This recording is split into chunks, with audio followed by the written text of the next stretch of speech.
Hey, Sovereign Wealth Builders, Simon Dixon here, and welcome to another episode of Simon Dixon Hard Talk Live. Another week. I can't believe how fast these weeks are going. Is it just me, or is time moving faster and faster? Today, we're going to be talking about everything you need to know about how gold just broke the dollar. We're no longer in theory territory. There's no denying it from here. All of my listeners would have been 100% prepared for this for an awful long time. But the new world order has officially arrived, and gold is the asset that has marked the change. So we're going to be going through all the different areas and how it impacts the different things. So in part one, we're going to be doing This Week in Bitcoin and Tech, what gold stablecoins, what the impact on Bitcoin is, and essentially what life after the dollar looks like in this multipolar world now that gold has officially hit a massive milestone in terms of breaking the dollar as the world reserve asset. In part two, we're going to be doing This Week in Macro, and we're going to be discussing the market impact of gold ending dollar dominance and what we saw this week in macroeconomics that makes us know and understand what's coming next. And in part three, we're going to be doing This Week in Geopolitics, and of course, we're going to be going through the geopolitical fallout of gold ending the dollar hegemony and some of the wars and what to expect next as a result of that, particularly with the ongoing situation in Iran with 2 warships being sent there and what we expect next. So without further ado, let's jump straight into part one, This Week in Bitcoin and Tech. And we're going to be covering gold, stablecoins, Bitcoin, and the after effect of the dollar, and also going to be discussing some of the follow the money types of things we need to be aware of in the tax changes that are happening right now as well, so that you can be prepared for what comes next. Right. So let's talk about Tether. The reason we're talking about Tether is because stable coins, which have been backed by US Treasuries, when the dollar is being weakened, has a massive impact on all of those dollarized global businesses, as well as people that have to adjust to this new reality that the dollar is being strategically weakened. So let's go through a few parts. There is now really the Tether conversation has broken into 3, and I'll explain what I mean. So Tether announced the launch of what's it called? USAT. So that's basically a new US compliant, Genius Act compliant stablecoin.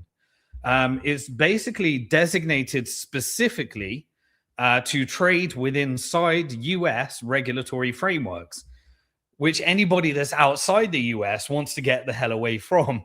And so it's going to be interesting now to see these markets of interoperability between USDT, which is Tether, which may not necessarily comply with US requirements, but also how do you keep that within the US?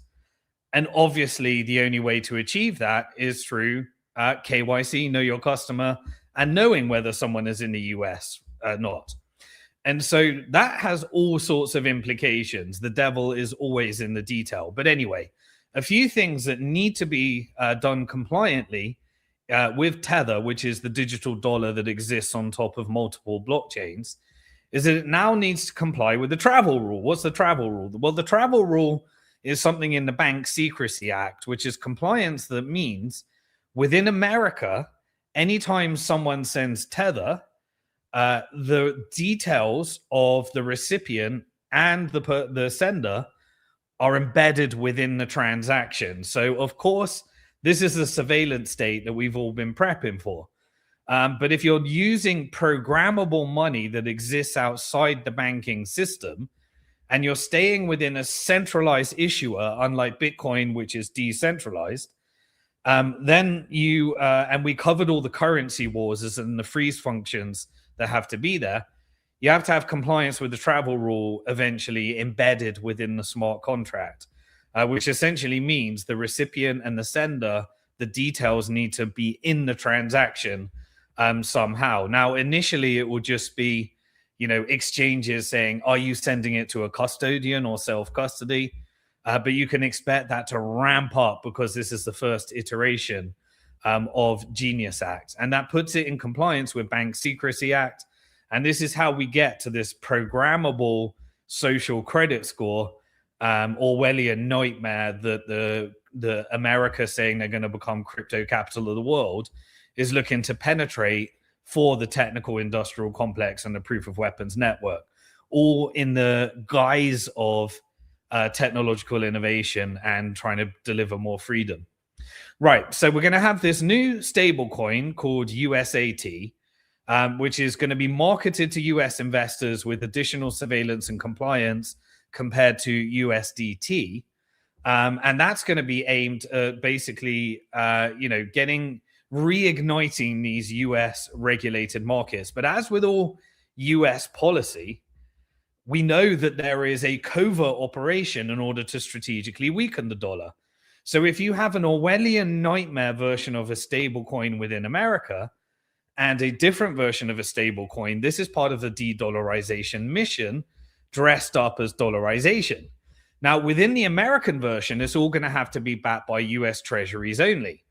But the one outside has got excess reserves and is also backed by Bitcoin, not backed, but the excess reserves invest in Bitcoin mining is able to hedge exposure. And so essentially the non-US version is going to be a superior product, providing you can rely upon some of that, then disclosures and auditability and all those things. Now, because this is not Bitcoin, there is trust involved, which is why stablecoins do not compete with Bitcoin, because Bitcoin is a construct of self-custody in a trustless environment with no centralized party, unless you decide to voluntarily give your Bitcoin to an exchange or a custodian. Anyway, so what are the characteristics of USAT? So firstly, it's dollar pegged as usual. So for every tether that exists, is going to be backed by $1 that's lent to the US government. So this is essentially short-term interest-bearing bills. So you can't put the dollars in a bank because after 250,000 or in some cases 500,000, there's no insurance. And so with a bank, because it's fractional reserve, you plus FDIC insurance only covers 1% of total deposits in the banking system. It's not designed for systemic risk. So instead, you have to buy a security. What is the security that is the closest to the dollar? Well, it is lending that dollar to the US government, which is a bond. Now, imagine lots of people want to redeem their tether for dollars. Then what happens is it needs to be short-term bonds rather than long-dated bonds. You know, you can't have a 10, 20, 30-year bond because in that time, someone might want to withdraw their tether. So you have to sell the security. And when you sell the security or sell the loan, you can then convert it to dollars and you can redeem it for those that want to actually redeem the tether. And so it will, by definition, always be short-term treasuries. Now, the macro policy is to get short-term treasuries down. And so these will be paying lower and lower yield in an environment where we're moving towards zero interest rate on the short-term side. So the non-US one will be able to get superior yield by being able to, go a little bit of the longer-term duration. But remember, that's what broke Silicon Valley Bank in the first place. It was people demanding. You had Peter Thiel come up on Spaces, tell all his portfolio companies to withdraw their funds because there were low yield treasuries. That meant that they had to sell all those treasuries in order to meet demands. And that meant that the price was crashing while the longer term interest rates were going up. So everyone was buying the new bonds, but didn't want to buy the old bonds because they had a lower and lower rate. So the way that it works is the yield on a bond goes up as the price of the bond goes down. And if you hold it all the way through, it's fine because the government rolls over the debt and repays you. But in the case of shorter term duration, if you need to sell in a rush to meet withdrawals, then you end up selling at a discount as these yields go up. And we're seeing that in the macro section. Anyway, it's backed by essentially cash and short-term US treasuries only. So that's the new requirement of Genius Act compliant stablecoins. It can only be US Treasury. So it's a mechanism for rolling over the debt short term in these distressed environments. But they have to also hold it with a US regulated bank in the case of cash, and a US regulated custodian in the case of the securities. And of course, who does Tether use? They use Cantor Fitzgerald. And Cantor Fitzgerald is essentially the deep state actor that is managing all of these investment banking services in transitioning over to this Orwellian state. They're a discount broker, so they're able to participate in auctions for bonds, and they're like one of the lenders of last resort in the system, other than before the central bank. And by that mechanism, they want to essentially create lots of products for you to hold your Bitcoin with them or their partner companies, then borrow against it so that they can issue dollars, and they can engage in all sorts of, the financial industrial complex can engage in all sorts of operations to margin call you and get your Bitcoin instead of you, while they print the money, but they want your Bitcoin. This is old school mercantilism. You use fiat currency to fund wars, invade countries because you get the gold. You keep the hard money and burden the people with the debt in the fiat currency. And so this is a mechanism, collateralized lending, for getting your real asset that they want, while you end up with the dollar shitcoin that they can print that gets inflated away. Okay, well, anyway, what this does anyway is it strategically positions USAT against competitors, USDC and other US stablecoin entities, and of course the Trump administration through World Liberty Financial that is also launching their own stablecoin. But anyway, we know that Tether outside the US has also announced that they're aggressively accumulating with their excess reserves. So what happens? You want a digital dollar, they get to keep the security, the loan to the government, they receive yield. They take the yields that the government is paying in rolling over their debt, and then they buy Bitcoin and they buy gold and they invest in Bitcoin mining operations. So they get the hard asset by issuing the soft asset because they're able to invest any of the excess reserves and they receive the interest. Now, of course, in Genius Act, the bank made it where the stablecoin issuer can't pass on the yield unless they're a bank. And they have reserves at the Federal Reserve.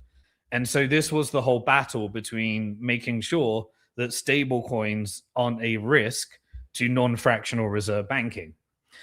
Now, they reported basically in this environment where gold is strengthening, and it's been on a massive bull market.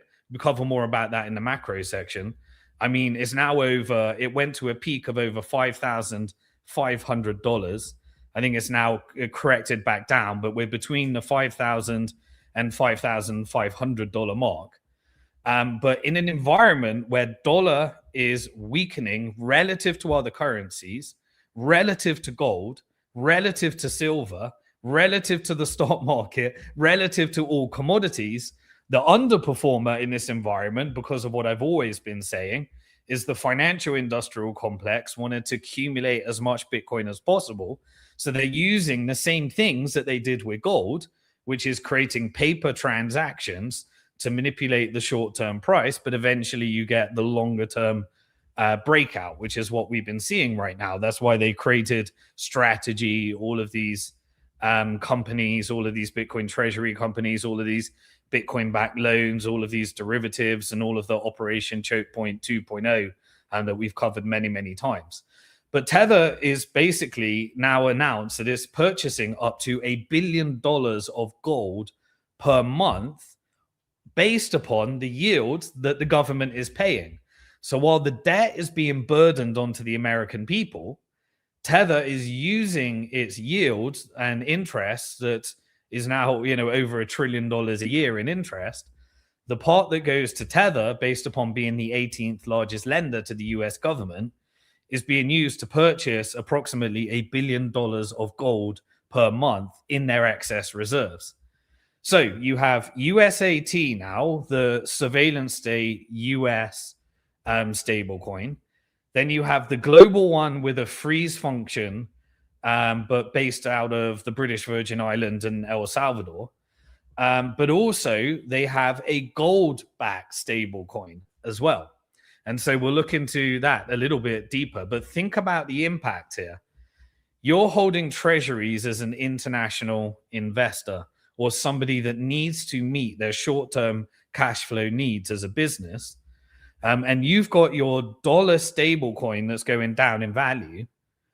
And you could hold a gold stablecoin instead. And so now you've essentially made it where those that are holding the gold stablecoin in an environment of strengthening gold, weakening dollar, that is going to create more and more adoption for the gold-backed stablecoin. Now, remember, a gold-backed stablecoin is just simply a cryptocurrency, a token that is meant to be redeemable for gold, but it is redeemable into a gold IOU, where Tether holds the gold in their vaults in Switzerland. And so actually taking delivery of that gold is virtually impossible unless you're doing it at a very, very high level at scale. And it's going to take time because that's the problem.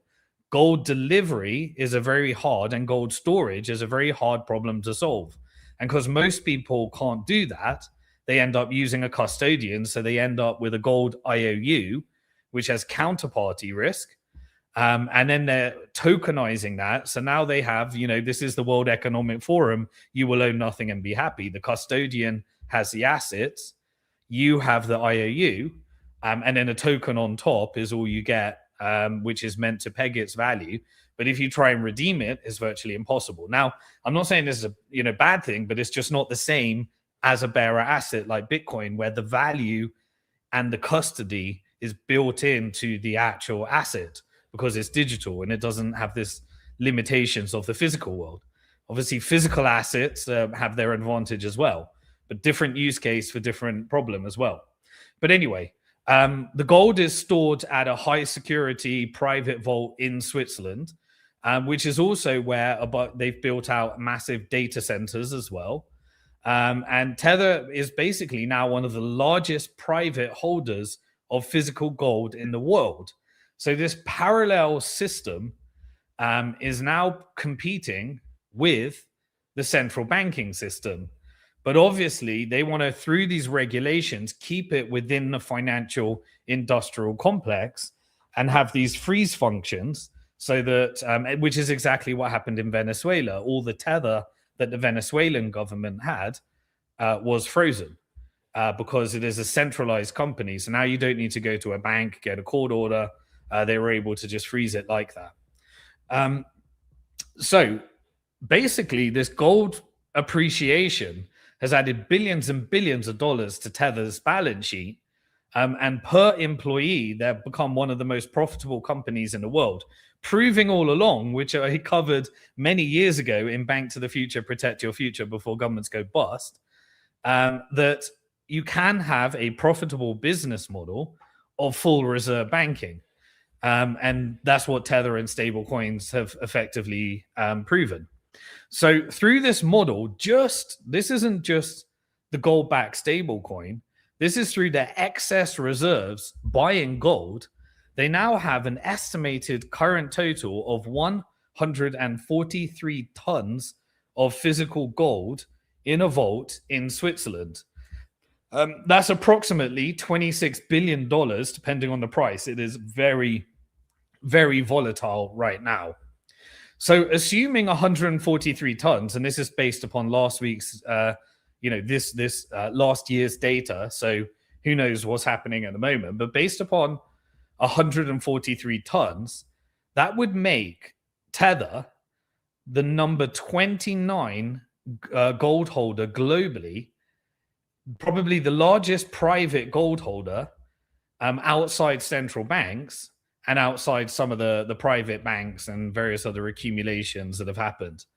But if you look at that in comparison to central banks, Tether is now on par with Libya and the Philippines. So the Filipino central bank and the Libyan central bank, which a bunch of militias are fighting over right now, those central banks, you know, that's where Tether is. It sits between the Libyan central bank and the Filipino central bank. So this is having serious impact now. This isn't any, side fringe game. This is the fabric of the financial system restructuring around these trends. Now, if the America is a global hegemon and we're on this dollar standard where the price of dollar is always going up, then all of this is kind of irrelevant. But where it becomes very relevant is when the price of the dollar is going down. And I'm not talking about internal purchasing power. I'm talking about priced in foreign currencies and priced in fixed assets like gold, Bitcoin, silver, other commodities, and various other things. Essentially, Tether is now ahead of many of the G20 and OECD countries and central banks. And so for context, the United States, allegedly, we haven't had the audit, and I know it sits on both the Fed's balance sheet and the Treasury's balance sheet, and is probably wrapped around all sorts of paper contracts, but publicly disclosed with no audit for an awful long time. The US has 8,133 tons. It's meant to belong to the American people via Treasury, but it also sits on both the Fed's balance sheet, which is a private company owned by the private banks. Now, I'm almost 100% certain that China has way more than that, but China only discloses a small amount of its gold. The rest is in state-owned private companies and banks and various other structured funds, because it's just China always tries to keep things private rather than doing the whole PR game, which is kind of the American side is PR strength, fake it till you make it type of thing. Now, Germany has 3,350 tons. Italy and France combined they've got 2,450 tons each. And both Russia and China allegedly public reported 2,300 tons. And so Tether Gold, which is the gold-backed stablecoin, the ticker symbol is XAUT, and each token basically represents 1 troy ounce of physical gold. And so is meant to be redeemable. You'd have to actually redeem is when you realize the difference with Bitcoin. And that's kind of where we are right now. And we'll cover more about that in the macro side, that you've got all of these paper contracts for gold that no one can take physical delivery, which is causing the short squeeze in silver and the structural deficit that we're seeing that is pumping the prices so high right now. Now, the difference, XAUT in terms of the entire market is still a fairly small market. So, Tether is about $185 billion. So relative to the dollar market, which is, a $21 trillion market, and then you've got the other forms of dollars, like dollars held at the Federal Reserve is about $3 trillion. USDT is about 183 billion. Now, XAUT accounts for about 60% of all the global tokenized gold market. But we know what BlackRock's goal is. BlackRock wants to tokenize everything. You will own nothing and be happy. They want to do effectively a Tether as well. And the current market capitalization of Tether Gold is only about $2.2 billion. And so this is a very inefficient, not quite liquid market yet. But liquidity had a massive boost as a result. And so that market is getting more and more efficient. And as it gets more and more efficient, you're effectively looking at your Tether account, which is bleeding value. You're not receiving yield on it. And then you're looking at the ability to convert that into Tether Gold. And so in the end, by having Tether USDT and the surveillance state US version and the gold version, you create this market of doing a very quick turnaround between tokenized gold and these tethers. And so this really is part of the de-dollarization operation. Again, nothing is as it seems. You think it's getting dollar penetration, but if the dollar's being weakened, you're going to be comparing it to your gold stablecoin. And effectively, you're driving the world into this separation, this multipolar world, this regional dollar world. And the rest are going to be looking at these different types of gold assets as well, because that's what the central banks are doing. The central banks are all looking at their treasuries right now, and they're all piling into gold, and the data reflects that. We'll cover more about that in the macro section. And so the total tokenized gold is currently about $4+ billion. They've also got a Paxos gold and various other gold. But what is this driven by? It's basically driven by the rise in prices. So gold, the dollar always held its value because the price of the dollar was always strengthening. When you reverse dollar strengthening, you break the dollar as world reserve currency. We'll cover more of that in part 2 in the macro section, Triffin's dilemma. But basically, the demand for non-fiat collateral right now, because people are trying to get gold, they can't get gold. There's a structural deficit in silver. And so they're buying gold ETF, making BlackRock and the ETFs more powerful, draining some of those bank reserves. And at the same time, the stable coins is kind of a crypto native version of that. Again, it's not a bearer asset. It's not physical delivery. It's not self-custody. It's counterparty risk. It's problematic. It is a derivative, as you were. But it's all people can get exposure to because storing gold is too hard, too clunky. If you see the demand for gold right now and all these different crazy markets, it shows you exactly why Bitcoin is so easy in terms of its longer term utility, because it's really difficult taking these physical assets when everyone's creating paper from it.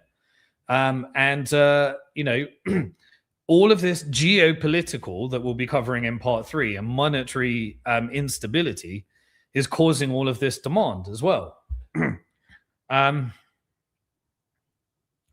So what is the end result of this? The end result is that historically, assets have performed the role and function of store of value, which means that you can hold value.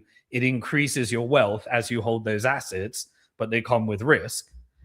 The dollar has performed unit of account. What's unit of account? It means you psychologically think, what is the price of milk? You think of it in terms of dollars, pounds, euros, yuan, whatever it is in your mind. But the global unit of account has been dollars in terms of in an environment where currencies are suffering currency wars as a result of the dollar. And so everyone has ended up lending back their dollars to the US government. That has created all of this innovation and investment. And that's what built the proof of weapons network, the military industrial complex, the technical industrial complex, and the financial industrial complex. And so all of this has been built upon that strengthening dollar. Now the game has changed. And so what are you going to start using as your medium of exchange? Well, I'll give you a little bit of example. We use Bitcoin as a store of value. Gold is too tricky in terms of, one that you can switch to liquidity very easy without counterparty risk. So you have some exposure to that. But as a unit of account, we've always used dollars because dollars have historically been strengthening because of its world reserve currency status and backed by the proof of weapons network. But now we can take some of and we use Tether because we don't want to deal with banks. But in our company, we start thinking about, well, let's use tether gold. We're not holding our reserves in there because of all the risk associated with it, but you need to meet your short-term cash flow, pay your staff, pay your rent, pay all these different types of things. And so at the business level, you start thinking about that. Now you want to convert your tether, particularly as a foreign global business, and more businesses are global in this environment. You want to use a gold-backed tether instead. And so now you start going out to your staff and you'll start saying, well, we've got gold-backed tether. Would you like dollar-backed tether or would you like gold-backed tether? And of course, if they're smart, they'll say gold-backed tether. We don't want dollar-backed tether. That's being strategically weakened. We don't receive any yield on it. Not only that, but I also have all the foreign currency risk and everything else associated in the current environment. And so they then start accepting their wages in gold-backed currency and medium of exchange. And psychologically, you start preparing for what is the cost of my rent in gold. And so when you start measuring the value of your rent in gold and the dollar's getting weaker and your rent is priced in dollars, let's say, then you need less and less gold over time to pay your rent. And I'm not talking about the volatility in between, and then you start to realize, just as everyone with Bitcoin did, okay, my house used to cost 1,000 Bitcoin. Now it only costs 100 Bitcoin or whatever it may be. And so once you start psychologically shifting people to pricing things in a fixed hard asset, everything changes. Because then you start pricing your real estate and your stocks and your Bitcoin in gold. And once you're pricing Bitcoin in gold, you realize that gold has been outperforming in the short term, but over the long term, Bitcoin significantly overperformed it. And you'd expect rotation based upon the supply. What is the use case of Bitcoin? Self-custody.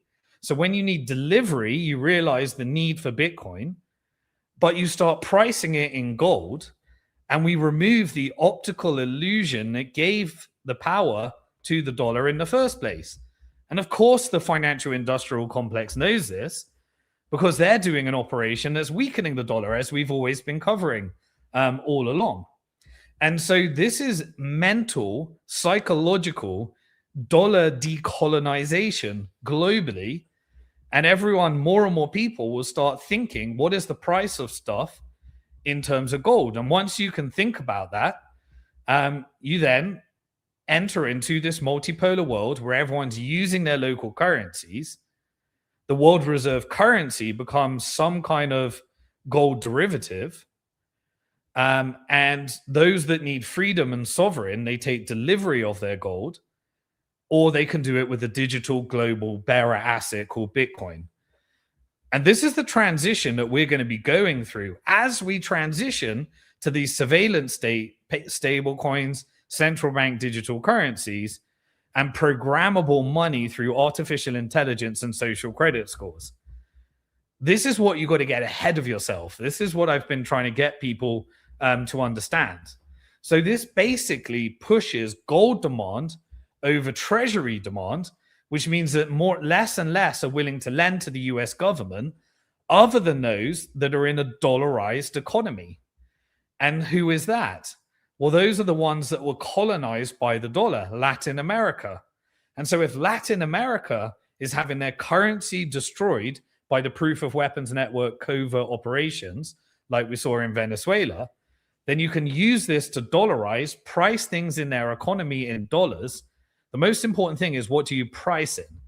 Other countries will price their goods in their local currencies, and then you'll have this dollar derivative becoming the global world reserve currency. Now, the limitations of the world reserve currency will become apparent when you need to self-custody and take delivery, which is when Bitcoin comes in. And so we're going to be going through this type of cycle. So although Bitcoin has been one of the lowest performing in the current dollar weakening environment, you got to think about the longer term story there. So you got your gold exposure. You're adding to your Bitcoin position as it gets weaker in the current environment. because they're doing their operation to try and get as much Bitcoin as they can and scam you, as I've always been warning, into owning a Bitcoin derivative rather than Bitcoin itself.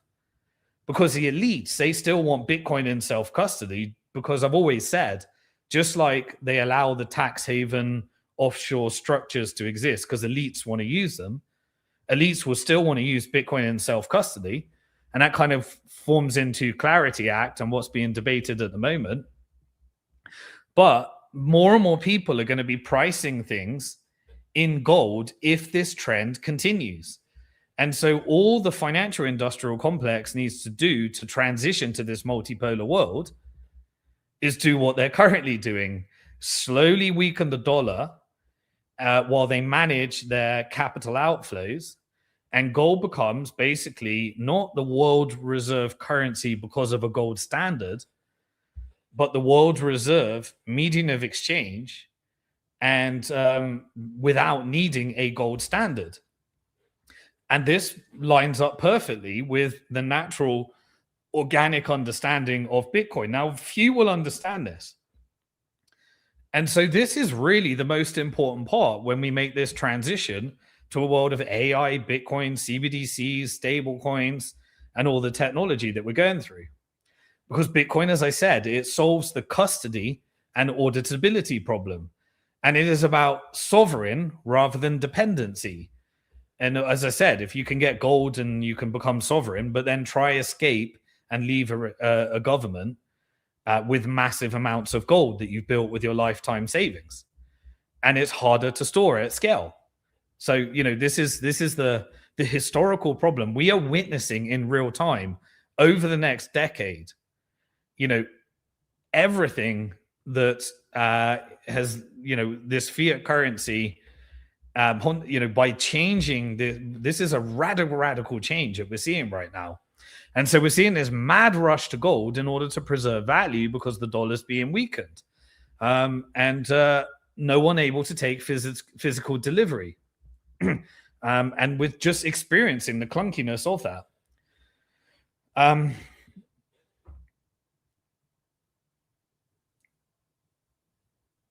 Okay, all right. So that's what I wanted to cover on the Tether side, and helping you understand exactly what's going to be happening right now.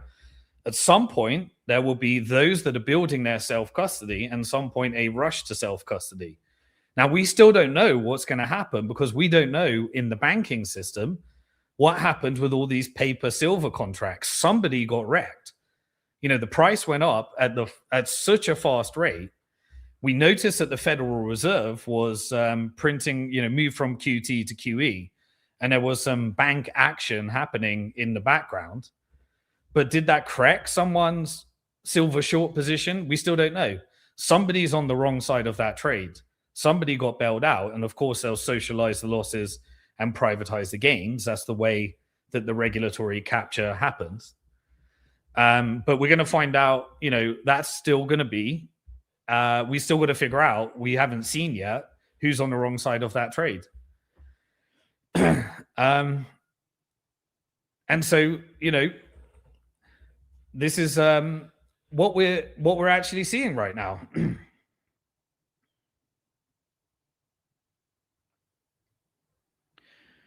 Okay, so in the case of in the US side, the US stablecoin, you can't use gold as a reserve asset. It has to use Treasury as a reserve asset, and so that becomes part of that dollar weakening whole thing.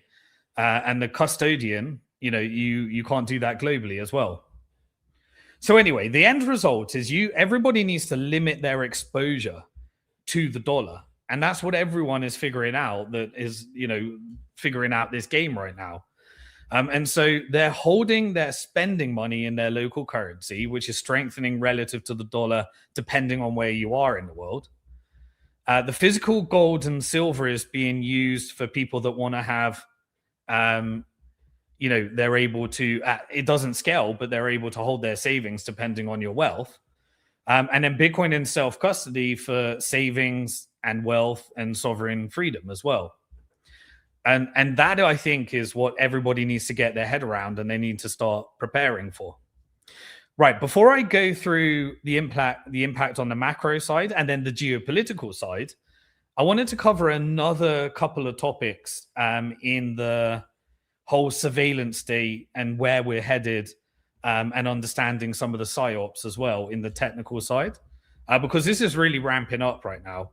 I wanted to look at the whole Elon complex, and I also wanted to look at a case study of what's happened in Netherlands. Now, some people will be like, why does it matter what happened in Netherlands? Because what happens in Europe is the beta test for what they want to do in other places. You know, this financial industrial complex, technical industrial complex, and military industrial complex, and the general proof of weapons network is rolling out beta tests to see what they can do in other jurisdictions. So first thing, you would have noticed that there is a big push from Elon to push for voter ID. Now, everyone would say, of course I want voter ID.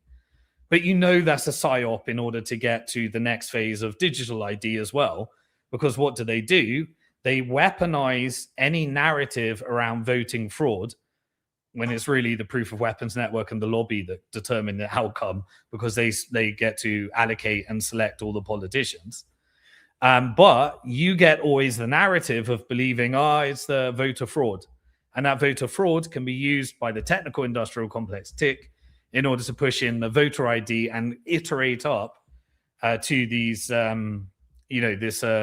this technical nightmare that we're moving towards right now. You'll also notice, I just like to follow a few of these things. I just dig a bit deeper on the Elon complex side.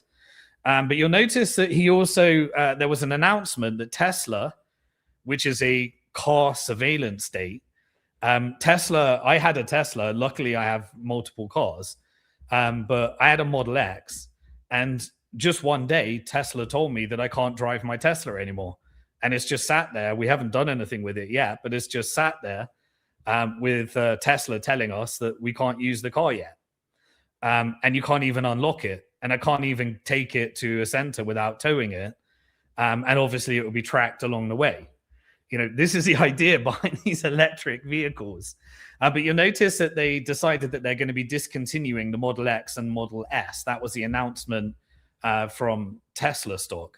Now, although they've got the other models, Model 3 and Model Y, which are the cheaper version of the models, it looks like this might be a movement towards you will own nothing and be happy.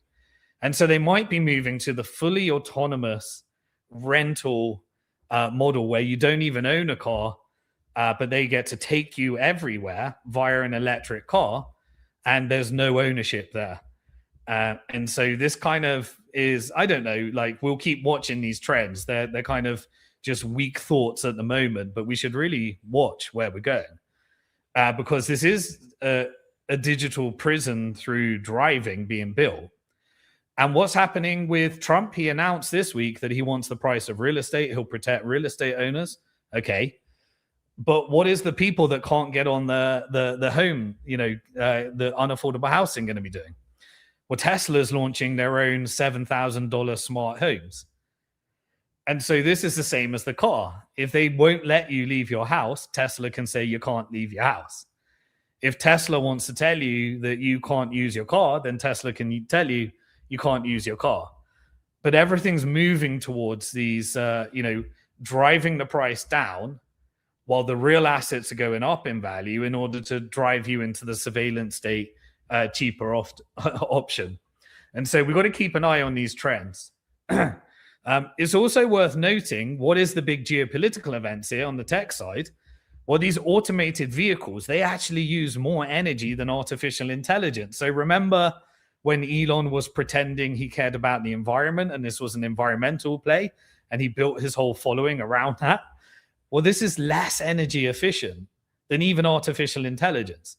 And artificial intelligence is reconfiguring the world in order to power all of this energy. So where is that energy going to come from? Well, it comes from these large transnational geopolitical trends that we'll be covering in part 3 as well.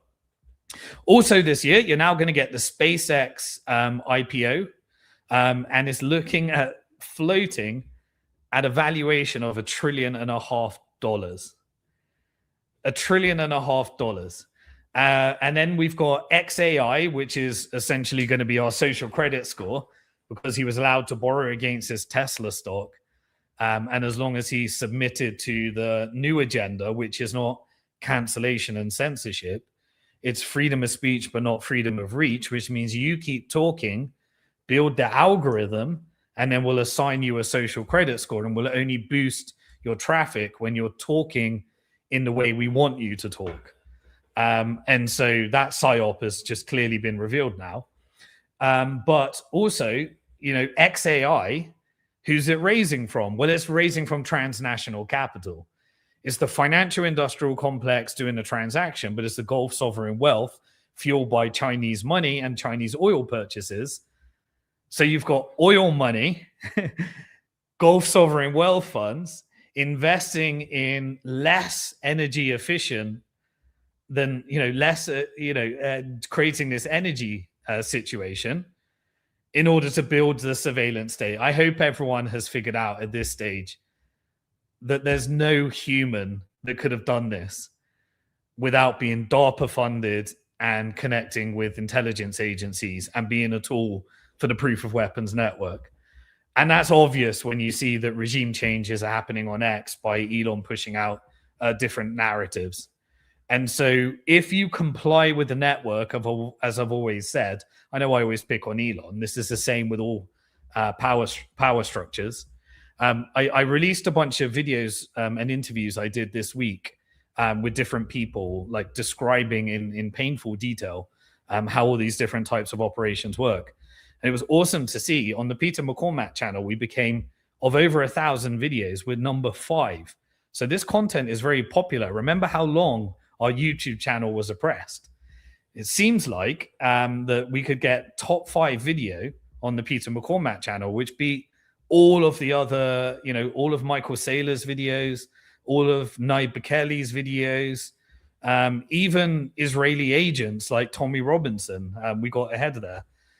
So it was great to see that for some reason, the algorithm seems to be sending us a little bit of love right now. And it seems so. Thank you and appreciate all of you that have been with us all along when we were completely shadow banned. But obviously, it's now because we're building our social credit score. I'm fully aware of it, which is why I'm always focused on how do you build the sovereign wealth for your country, your companies, and yourself. Anyway, and now what they're doing is Elon's cross-pollinating the companies. And so after raising funds from the Gulf sovereign wealth funds, selling the key assets, you now got $65 trillion of assets in America sold to foreign companies. Tesla has invested $2 billion in XAI, so it's cross-pollinating for whatever reasons. On the stock market, we're starting to see that these solar stocks are starting to do really strong so far this year in January. And software as a service stocks, they're doing really badly because AI is disrupting the need for software as a service. So this is radical centralization we're going to be seeing. And at the same time, the New York Stock Exchange has a launch and it's going to be doing 24/7 trading by taking on-chain tokenized, you will own nothing and be happy, tokenized exchange, while the DCTCC, the clearinghouse for shares, they're going to be putting shares on chain as well. And they're going to be integrating with stablecoins as well. So you can see where this is all going. The whole idea behind making America crypto capital was not about freedom. It was about building out the surveillance state while managing a decline of the dollar, knowing that it will usher up civil unrest so that you can roll out the control grid within America after beta testing it around the world.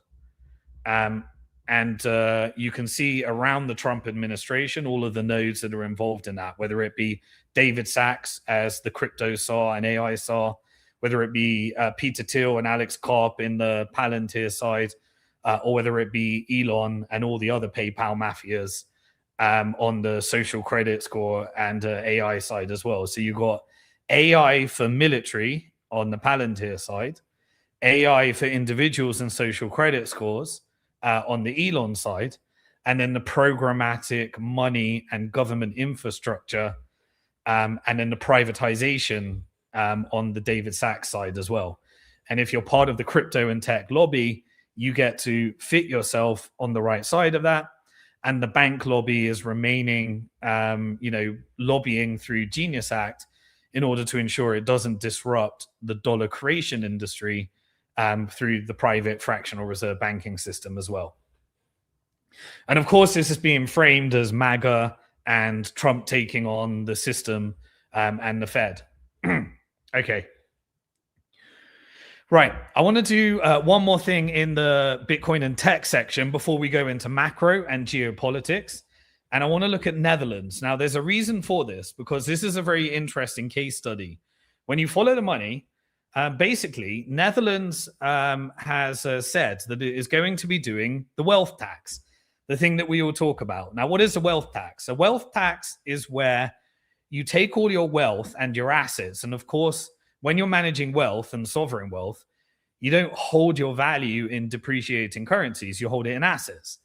Now, some of those assets, if you invest in private equity, for example, are illiquid. They may take 7 to 10 years, if at all, to be able to realize any gains.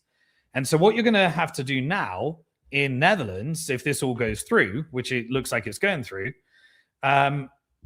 is there's going to be a tax on unrealized gains. So basically, investors will owe tax each year based upon any changes in the asset value. And this is even if nothing has been sold. So imagine you hold a bunch of private equity, or you work for a startup and they give you some share options.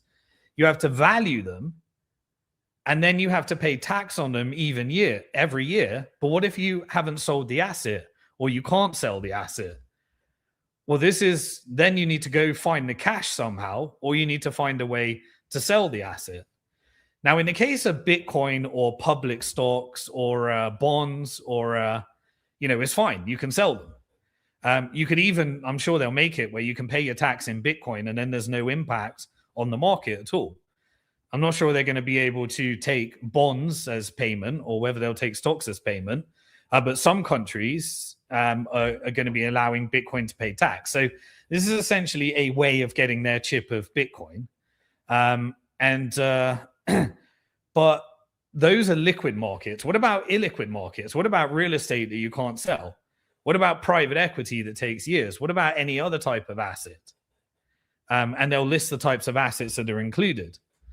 And so this is where you realize that they know this. Look, some people think that this is just government stupidity. Governments are owned by lobbies, and lobbies know exactly what they're doing. They're managing, like BlackRock, their portfolios. And so with other assets, one way of doing it is they could make you, if you've got the asset, you could borrow against the asset. So this is the whole collateralized borrowing model.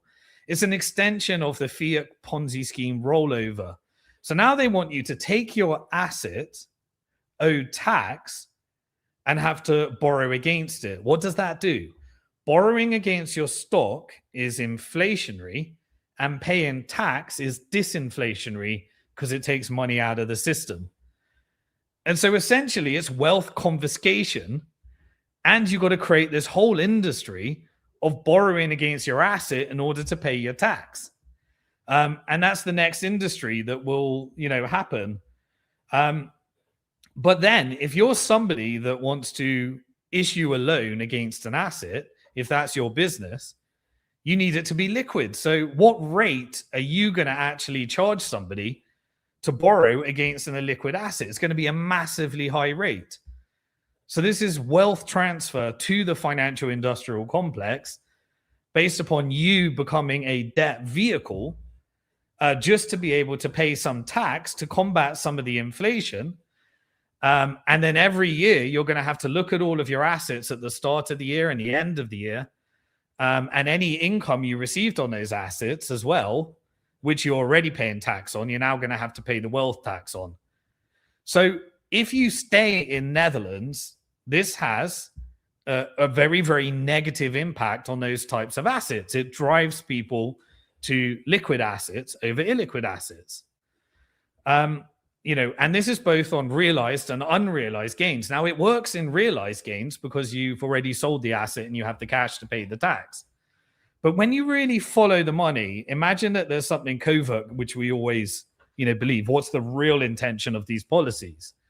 Well, what really is happening is what happened in the UK. Think about it. What happened in the UK? Now, there was talks about doing a wealth tax. They didn't actually do the wealth tax.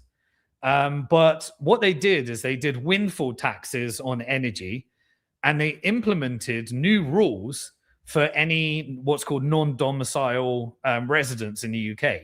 Basically, wealthy people that were living in the UK, they implemented changes while simultaneously talking about implementing a wealth tax, whereby those wealthy people would be taxed on their worldwide wealth.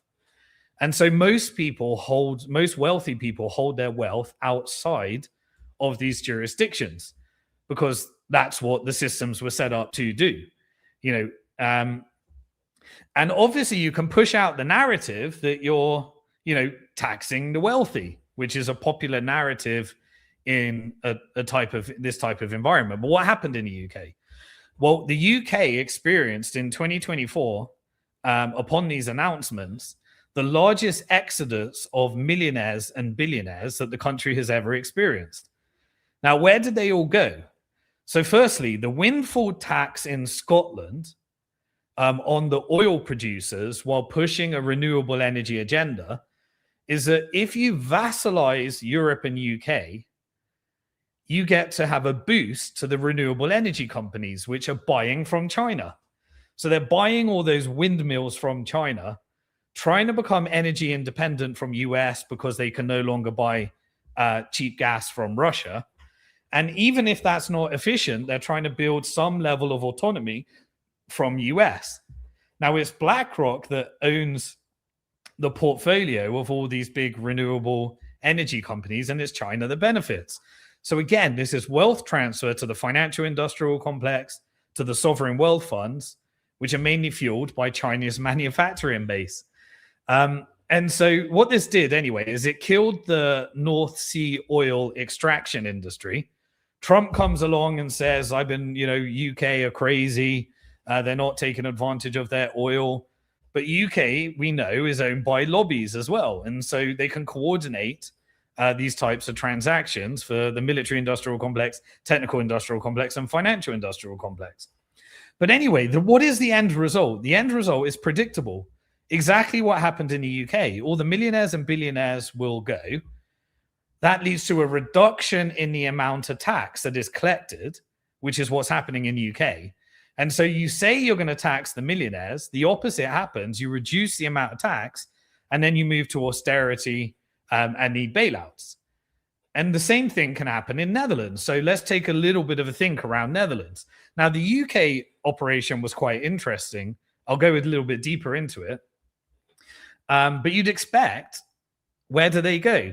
Well, where did all the people from UK went? They all went to Dubai. So that boosts the economy of Dubai in these tax-neutral jurisdictions. And they have a larger and larger sovereign wealth fund as a result of attracting over all the millionaires and billionaires. And so they build within the UAE a corner called Dubai just for Westerners. They build out all the prostitution industries and all this various other stuff.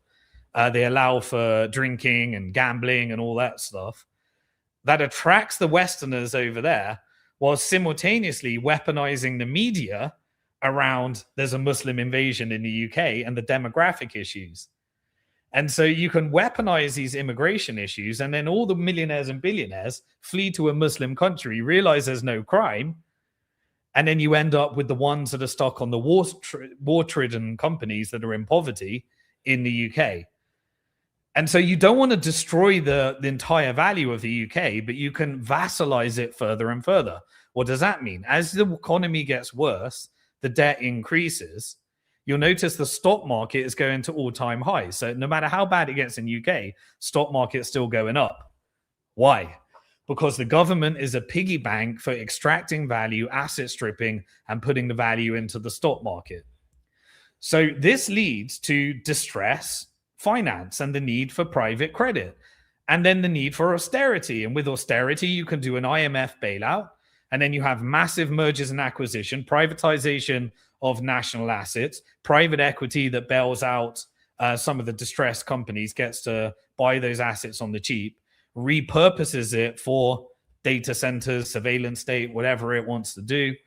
As a little bump in all of these different private credit, private equity, and sovereign wealth fund investments. So it's a mechanism for asset stripping the country using tax policy, which makes no sense for anyone. It has a lovely narrative that you can give people. And you have people like, in the UK, you had like that Gary guy. He was everywhere, debating people saying how you need to tax the rich, tax the rich, tax the rich. And it obviously doesn't make any sense when you go through it, because it leads to less tax income, exactly as we saw, which is predictable. But this capital flight strengthens the financial industrial complex and the sovereign wealth funds and transnational capital.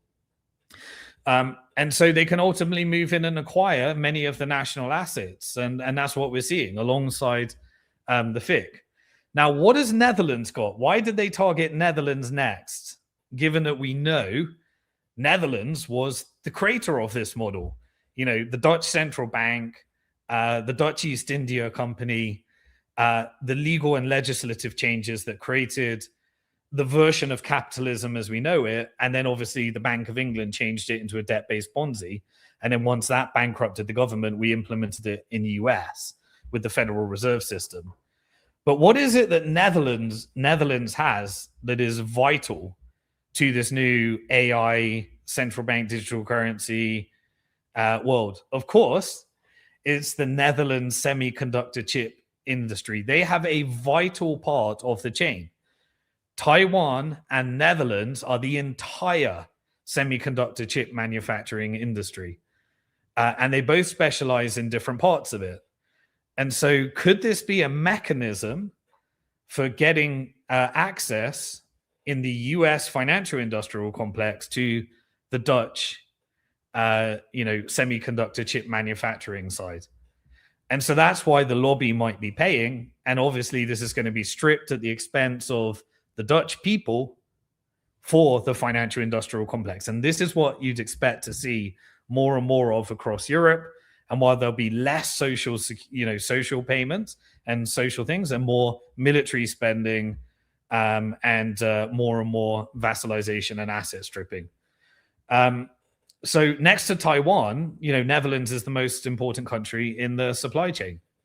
Now, who relies upon semiconductor chips? Well, the entire financial industrial complex needs it for its portfolio companies. The technical industrial complex needs it for all their electric car vehicles, all of their AI, all of their data centers, all of these solar panels. And the military industrial complex can't even build an F-35 fighter jet and AI and cybersecurity warfare that they've been testing through Israel. They can't create any of these without the semiconductor chips.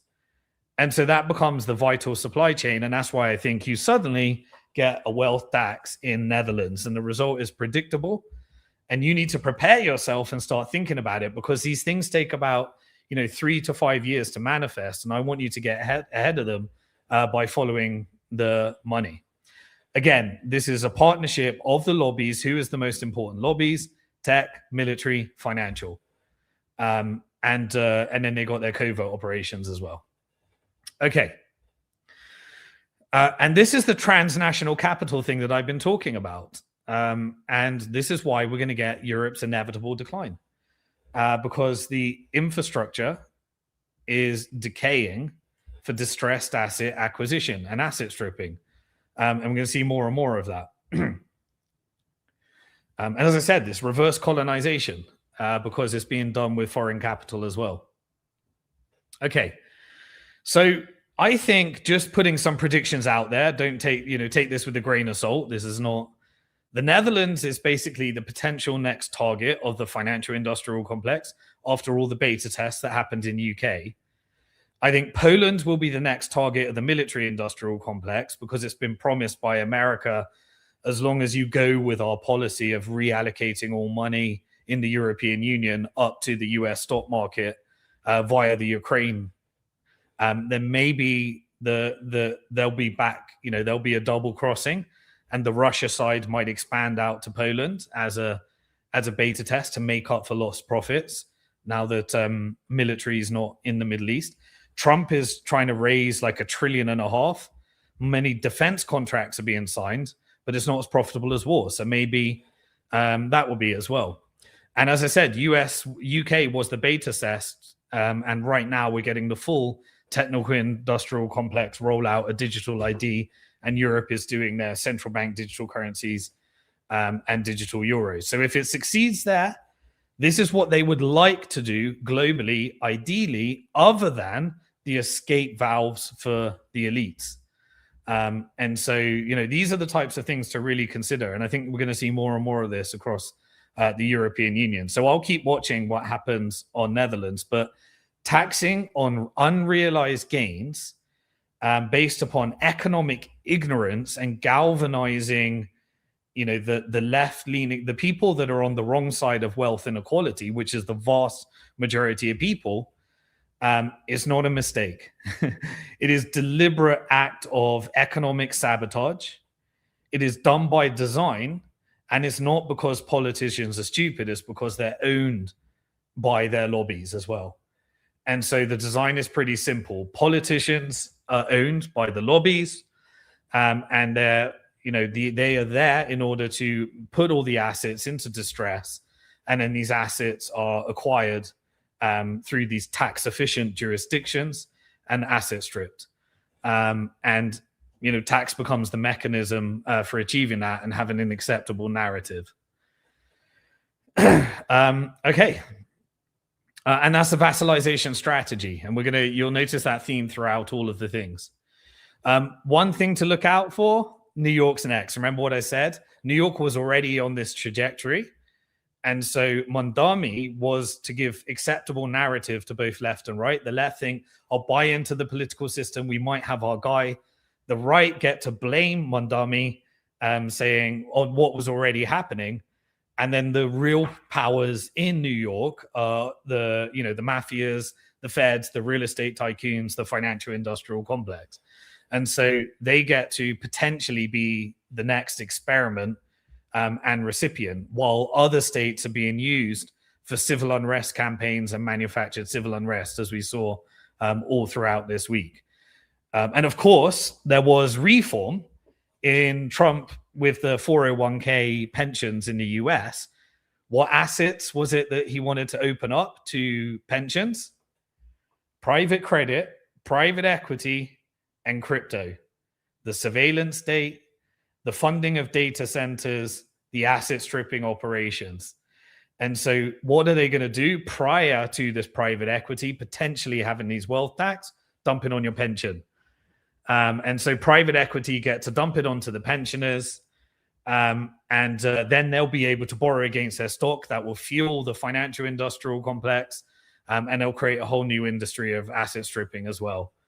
That's the situation that I think is happening as well.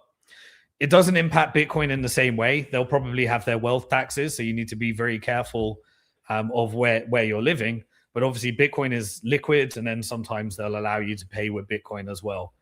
But if you think about this, I hate using the word communism, socialism, and capitalism, because there's no real case study of capitalism. There's no real case study of communism.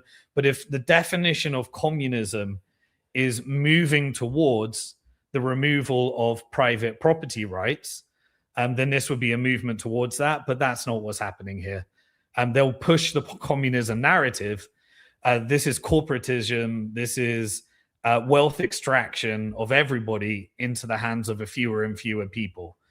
This is both a political and a narrative play as well. Right. Speaking of which, in terms of Bitcoin companies, just before we close off and move over to part two, we got shorter sections for part 2 and 3. But we're going to see the next wave of IPOs. So one of the hardware company wallet based in France, Ledger, they're going to be doing an IPO. I think they were looking at a $4 billion valuation. So expect that to go onto the stock market. BitGo, a custodian, is doing its IPO as well. I think it had an initial launch. And Gemini and Kraken are also next. So, and then we got a bunch of AI IPOs. So Anthropic, ChatGPT, and we talked about SpaceX as well. At the same time, Clarity Act slightly stalled. We'll keep watching it. If you didn't watch my previous videos, I went in depth into Clarity Act and the different power plays. But the Senate are meant to be voting on Clarity Act. There was a little bit of movements. There was the Democrats moving into a potential government shutdown over the ICE and civil unrest side. But also in the background, we're using this whole ethics provision, which is around the Trump shitcoin and all the things that Trump has been doing, basically personal enrichment using many of these crypto trends. They're using that as essentially the front end left-right divide, so that all the people on the right think it's the radical left, all the people on the left think it's those horrible capitalist evil people. They have that as the front narrative, but in the background, it's a battle between the asset managers and the banks, the JP Morgan aligned factions and the Larry Fink aligned factions, using Coinbase as a proxy to push optimum narrative out through the crypto lobby. And so you saw that a bunch of the banks and financial institutions were called into the White House. They also had Coinbase and Circle, the stablecoin issues, and basically aligning with BlackRock and the bank's internal struggle between the banks and the asset managers that I've covered in previous videos. Go over to my blog and you can see I break down into parts. I also do AI summaries for those that don't watch the full content. Basically, the whole thing of crypto capital, what's been the end result so far? The end result is, why would any of the crypto companies move over to the surveillance state of America? There's no tax efficiency there. And so everyone is still in Singapore, in Hong Kong, in Dubai, in Cayman Islands, in British Virgin Islands, in El Salvador. And crypto capital was always going to be, a surveillance state from day one. And the companies aren't going to move there. It's just about holding, those factions. And crypto capital will always be other parts of the world. So it ties into the whole multipolar narrative. And we've seen Trump using stable coins to get foreign direct investment and some of these trades. And so that's showing up as well.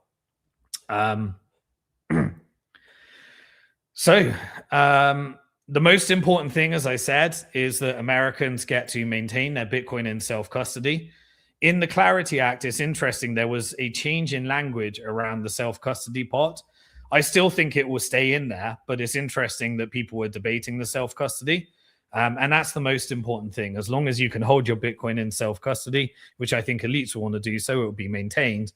But it looks like they're, really trying to get it where all of the Americans custody and only the elites are able to self-custody. As long as you still get it in there and you keep following, then you'll be able to escape. You'll be able to do what you need to do. And we're going to be moving into part 2, but just to close off on the Bitcoin and tech section, there was a new today announced Fed chair, which will be taking over in May from Jerome Powell, and that is Kevin Walsh. And Kevin Walsh will essentially be the first Federal Reserve chairman that has publicly talked and taken a pro-Bitcoin stance. And so let's take a look at some of the macro impacts. That's going to be everything that I've covered for this week in Bitcoin and tech and the big trends. This was the longer section. We're now going to be moving over to this week in macro. And in part 2, I'm going to be covering the market impact of essentially gold ending dollar dominance and why I see that and what were the big trends and the things that we need to cover. So I'm just going to take a quick sip of water before we move into part 2. I'd love for you to like, share, retweet, put a little comment below, do me a favor, and then we'll jump straight into the macro section. Okay, welcome to part 2 of Simon Dixon Hard Talk. We're going to be covering this week in macro, and the main thing we're going to be talking about centered around our gold theme. In part 1, we discussed all the gold technology, all the different impact as well. But now we're going to be going into the market impact of essentially gold ending dollar dominance and why I'm saying that. I got a little AI summary video I'm going to play for you as well before we go into the geopolitical section. But essentially, as we have been warning all along, the dollar is basically collapsing relative to gold. If you look at the price of gold this week, it is volatile as hell. But this week, gold was priced between $5,000 and $5,500 on record volatility. So the financial industrial complex is loving the volatility. The hedge funds are all out in full force. The price, you got to think of gold as a collapsing dollar, because this really is the alternative to holding your value in dollar. And all around the world, everyone's holding it in gold right now. At the same time, silver went from approximately $105 this week to $119,000 and volatile in between as well. Not sure exactly where it is right now, but you get the point. Over $100. That breaks a lot of things. That is a supply chain play. This is an industrial asset. So we'll be going through a bit of the impact on that. Right. So immediately, if we look at the market capitalization of gold and we look at the market capitalization of treasuries, gold has officially now overtaken US treasuries in central banks' FX reserves for the first time in basically at least 20 years. So we have now seen that after that whole dollar strengthening cycle where everyone was holding US treasuries, we've now gone to the first time in 20 years that gold has taken over US treasuries. Now, US treasuries are still a very liquid asset, but it's going more and more internal, and more and more foreign countries are selling them. Basically, we've been in a 15-year uptrend of dollar strengthening relative to other currencies and commodities, and that's been a 15-year trend. We've also been in a 15-year trend of US stocks outperforming foreign stocks. That trend has broken as well. So this means if you're someone outside the US, firstly, your dollar is decreasing your purchasing power, but you're allowed to take your dollars and you get to, you get to buy less and less foreign currency, but your exports get cheaper if you're a business. And so all of the people will be thinking about that in terms of travel. They'll be thinking, I get less of my foreign currency. So therefore, my dollar's weakening. It's buying me less of a foreign currency. And you also start thinking about your domestic impact. Now, most people, it's just going to be, there's two sides to currency weaken. There's purchasing power, which is domestic impact, which has always been going down. But the strengthening dollar means that when you're dealing in the international markets, your dollar buys you more, and you have a strengthening currency. Now that effect is happening in reverse. And so that keeps people onshore for those that, will travel less as well. And so that's like one of the impact. But if we look at the actual stats of what happened, so the official gold holdings at the current market price, they were up, I think, let's have a look. They're up by $5 trillion overall. And so that's surpassing the foreign official treasury holding, which was up, which was 3.9 trillion. And so it's growing at a faster and faster rate. Gold holdings have effectively tripled since Q4 2019. So if you go back to 2019, leading into COVID, we've had a tripling of gold reserves since the massive money printing after COVID as well. And that was aggressive purchases by central bank into rising prices as well. And so over that period, central banks have added approximately 4,500 tons of gold, which is also, that doesn't even include the unreported purchases. We know that China doesn't report their purchases as well, and it doesn't get audited to the same degree as well.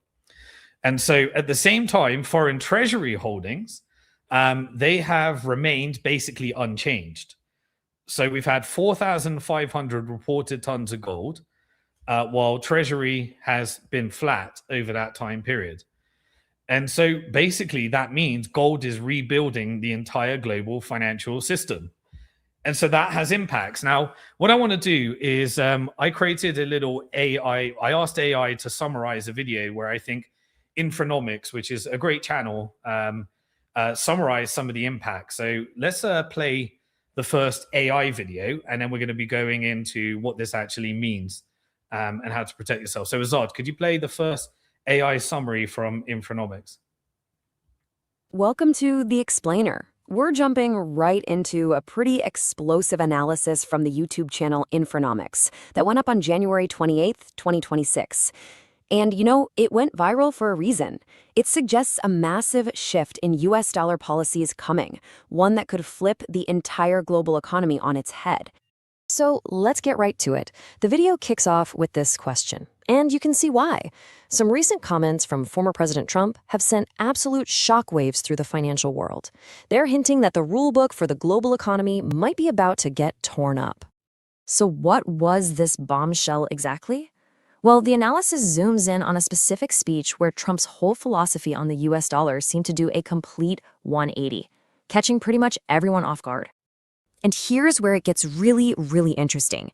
For years, the mantra was simple: King Dollar. The idea was the US dollar had to be the strongest currency, period. But now, the new stance is that, hey, maybe a weaker dollar isn't so bad. It might even be good for America. That's not just a small change in policy. That is a complete U-turn. Now, to really get why this is such a huge deal, we need to peel back the layers on a fundamental problem, a problem right at the heart of our financial system that's all tied up in the dollar being the world's go-to currency. The video takes us way back to the gold standard to make a point. Think of it like this. Back then, the system had a natural self-correcting feature. If a country sold way more stuff than it bought, its currency would automatically get stronger. That made its goods more expensive, and poof, things balanced out. It was like a built-in safety valve. But today, it's like we're in some kind of bizarro world where gravity works in reverse. The source points out that countries like China and Japan are running these massive trade surpluses, selling tons of goods, but their currencies are actually getting weaker compared to the dollar. It's the exact opposite of how it's supposed to work. And this whole strange situation has a name. It's called Triffin's Dilemma, and it's really the core of the whole argument. The idea is simple. You can't serve two masters. The US has to choose between what's good for its own economy and what's good for the rest of the world that uses its currency. You can't do both forever. So to keep the world supplied with dollars, the US has to run these massive deficits. It has to spend way more than it brings in. And in just the last 12 months, that number was a jaw-dropping $1.2 trillion. You can think of that as the price the US pays to be the world's banker. But here's the flip side of that coin. That $1.2 trillion doesn't just vanish. It comes flowing right back into the United States. But here's the kicker. It's used by other countries to buy up American assets. We're talking stocks, bonds, real estate, you name it. And when you let that happen year after year, decade after decade, you end up here, with foreigners owning $28 trillion more of US assets than Americans own of foreign assets. The video calls this the biggest IOU in the history of the world. So what's the bottom line? What does this all mean? The argument is that with an IOU that big, the US isn't really in the driver's seat of its own economy anymore. It's like someone else is holding the puppet strings. Okay, so if the system is this broken, how do you even begin to fix it? Well, according to the source video, there might already be a blueprint out there, a paper from late 2024 that lays out a radical game plan. And the plan is bold. We're not talking about small tweaks. This is about flipping the whole board over. Intentionally weaken the dollar, put up tariffs, and basically make it way less attractive for foreign money to flood into the US. The whole goal is to force a rebalancing of the entire global system. All right, let's bring this all back down to earth because this isn't just some abstract economic theory. The video argues a shift this big would have a massive direct impact on everybody's investments, savings, basically your wallet. Now, check this out. This chart is a real eye-opener.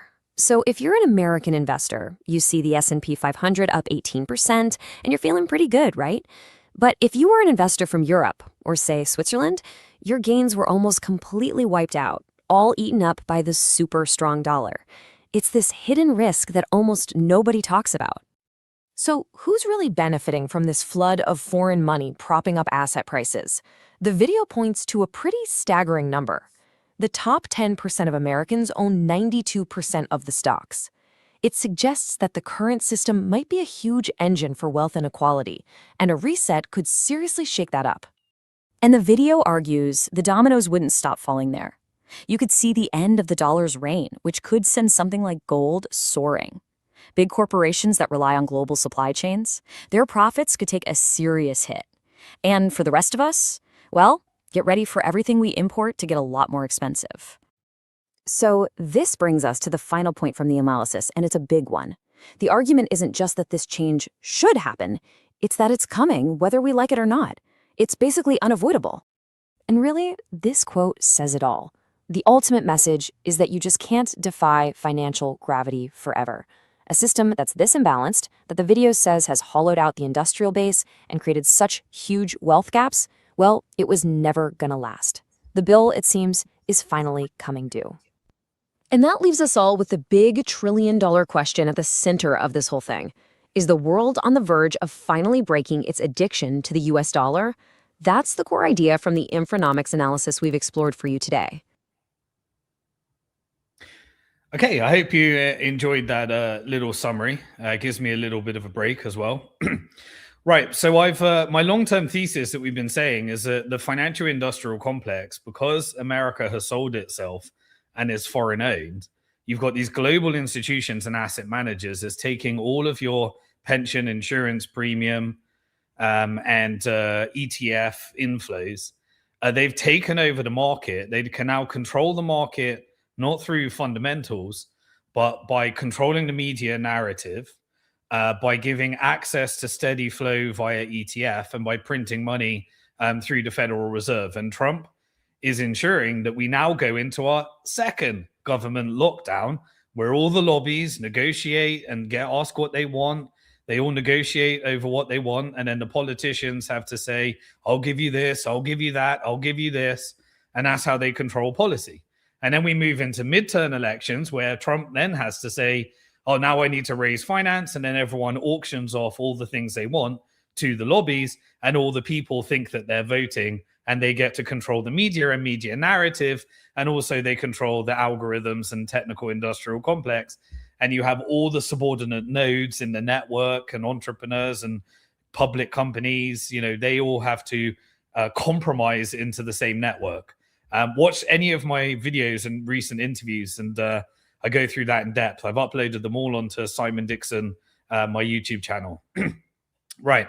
So they're breaking the euro dollar, breaking the petrodollar, breaking the Japan carry trade, and we're having a commodity realignment and a structural deficit on that. So we've looked at gold. Now, ultra volatile. We're getting gold crashes. We're getting massive movements in one day.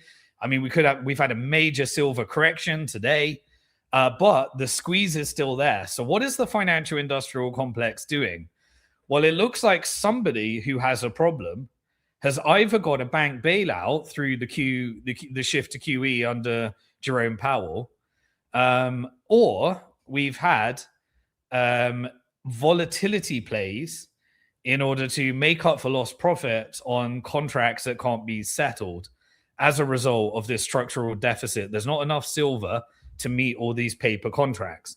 So either they're going to throw under the bus a hedge fund like long-term capital management at some point, or we've already had a covert bank bailout, or they're just committing fraud and engaging in structural volatility to hide the losses And that's why I think we're seeing much of that absolute whipsaw in prices right now. Now, gold is different than silver. The use case of Bitcoin is self-custody. With gold, is actually a monetary asset, as well as Bitcoin being a fixed supply monetary asset on digital global scale. Gold has its 5,000 years of history, and obviously used by central banks. Silver has effectively, it used to be a monetary asset, but now it's become industrial. Why? Because it's needed for electronics. And we're in the whole shift to this AI, CBDC, central bank digital currency, and stablecoin AI-powered social credit score world. So 60% of all silver is industrial. Now imagine if you're an industrial producer and you need silver because you actually want to take delivery of silver. That's what the futures market and derivatives were made for in the first place. It was for you to be able to hedge your risk. Now imagine the price pops like crazy and you decide to lock in any downside. And so you take out a derivatives contract, but then the price goes up like crazy. And so you're whipsawing on the wrong side of those that control the price, that create the derivatives, the financial industrial complex. So what are they doing? They could be trying to make up for lost profits by essentially taking the companies that are using it for genuine economic activity and M&Aing them into taking over their supply and the silver miners and various other infrastructure plays. But at the same time, they have to do that in partnership with China, because China is basically doing most of the refining from the different components that are taken out of the ground. But what is silver actually needed for? Now, imagine you're a weapons manufacturer, military industrial complex, electronics, technical industrial complex. You're building data centers and funding them through the financial industrial complex, or you're building out many of these solar panels, and you're China. So China's keeping hold of its silver because it needs it for itself. And so that has made a contraction in the export market. What about all the different batteries and electric car vehicles? All of those actually need silver. So this is, I expect a big shakeout in mergers and acquisitions, massive fraud and manipulation happening in the background, because remember, for decades, they were holding the price down through these paper contracts because they were focused on dollar dominance. So if you want dollar dominance, that's not organic. You oppress the price of gold and you oppress the price of silver. But now the financial industrial complex is reversing that trend. This ain't a conspiracy theory. As you can see, the American politicians are sold to the FIC.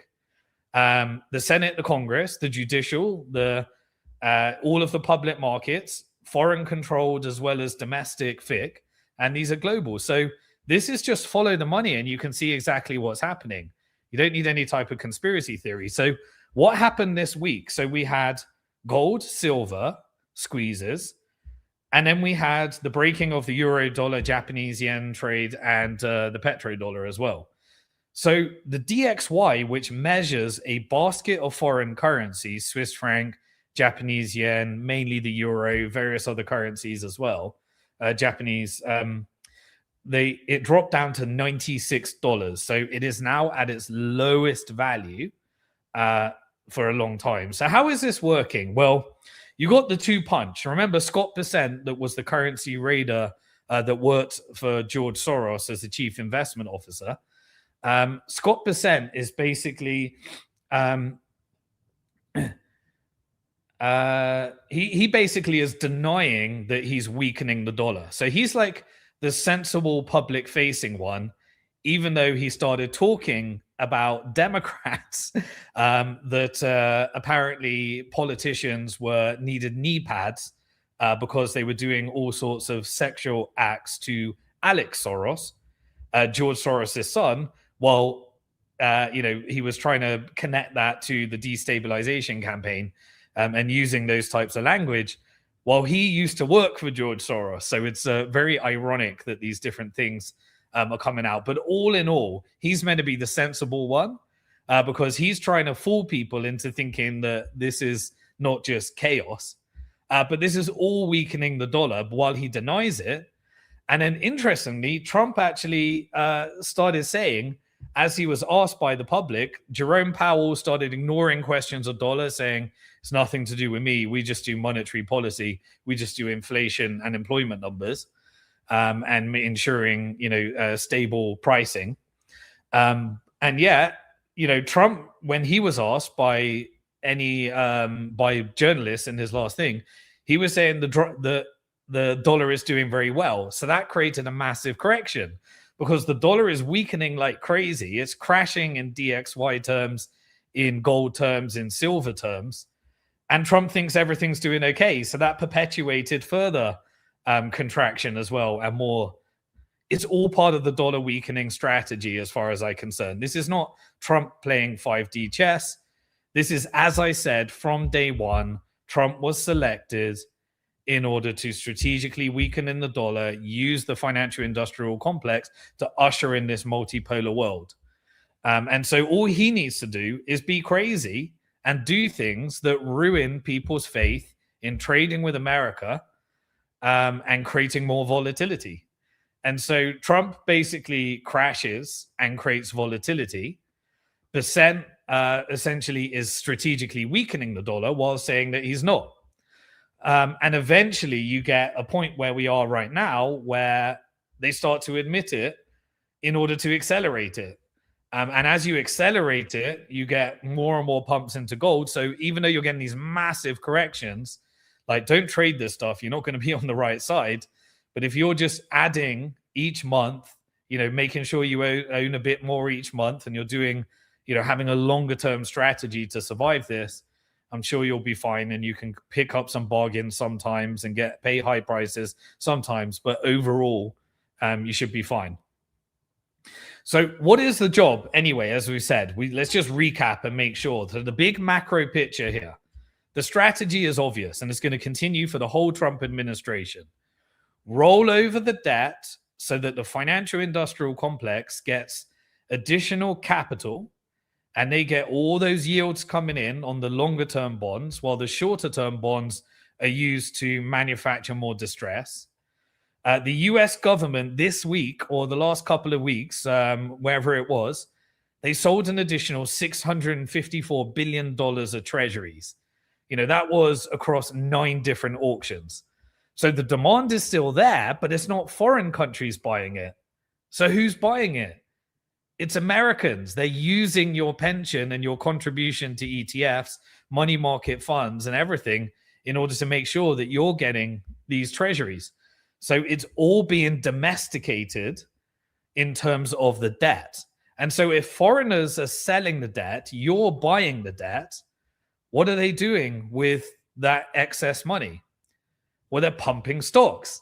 And so who benefits from stocks? We know it's the wealthy. That 92% of stocks are owned by 10% of the population, plus foreign transnational capital from when the dollar was the world reserve currency. But now it is no longer, and gold is the world reserve asset. And so they're managing that transition. And so the S&P passed $7,000 for the first time. Trump gets to say the stock market's at all-time highs, best we've ever seen. He's basically saying it's the best we've ever seen for 10% of his donors and the FIC. But what does this also do? It strategically weakens the dollar, and it pushes for capital outflows. And so this transitions us to this multipolar world, which of course is what I said, Dollar Liberation Day. On day one, I said this is a FIC mission delivered by Trump to give MAGA narrative as we actually transition to a multipolar world. And China will be the net beneficiary, and the FIC will emanate and acquire all the small businesses that go bankrupt from paying the additional tax. It will suppress a bit of the inflation because tax is disinflationary. And they'll build out what they call the manufacturing. We're repatriating, which means robotics, AI, data centers, which causes a massive unemployment.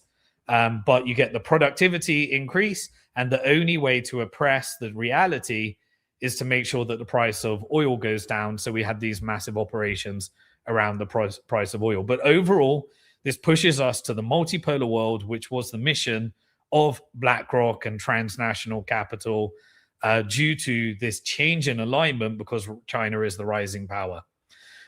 So what would you expect to happen in that type of environment? I've covered it many times. Non-US markets would outperform US markets. I went through some data last week. You can go back and watch that. That's what's happening across the board in general.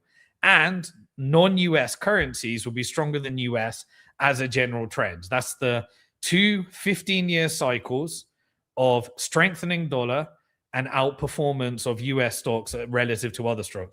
You have to do this relative. And if we start pricing everything in gold, then everything's crashing relative to gold, which is the movement to the multipolar world order and this organic switch to not a gold standard, but using gold as a world reserve asset. And then, of course, they tokenize it to turn it into a currency, and you can regionalize it as well. But anyway, all of this is creating volatility for mergers and acquisitions for the financial industrial complex.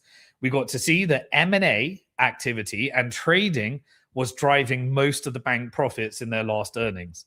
So they're making tons of money from volatility and mergers and acquisitions. But meanwhile, the bigger trend is we're pushing everyone towards China.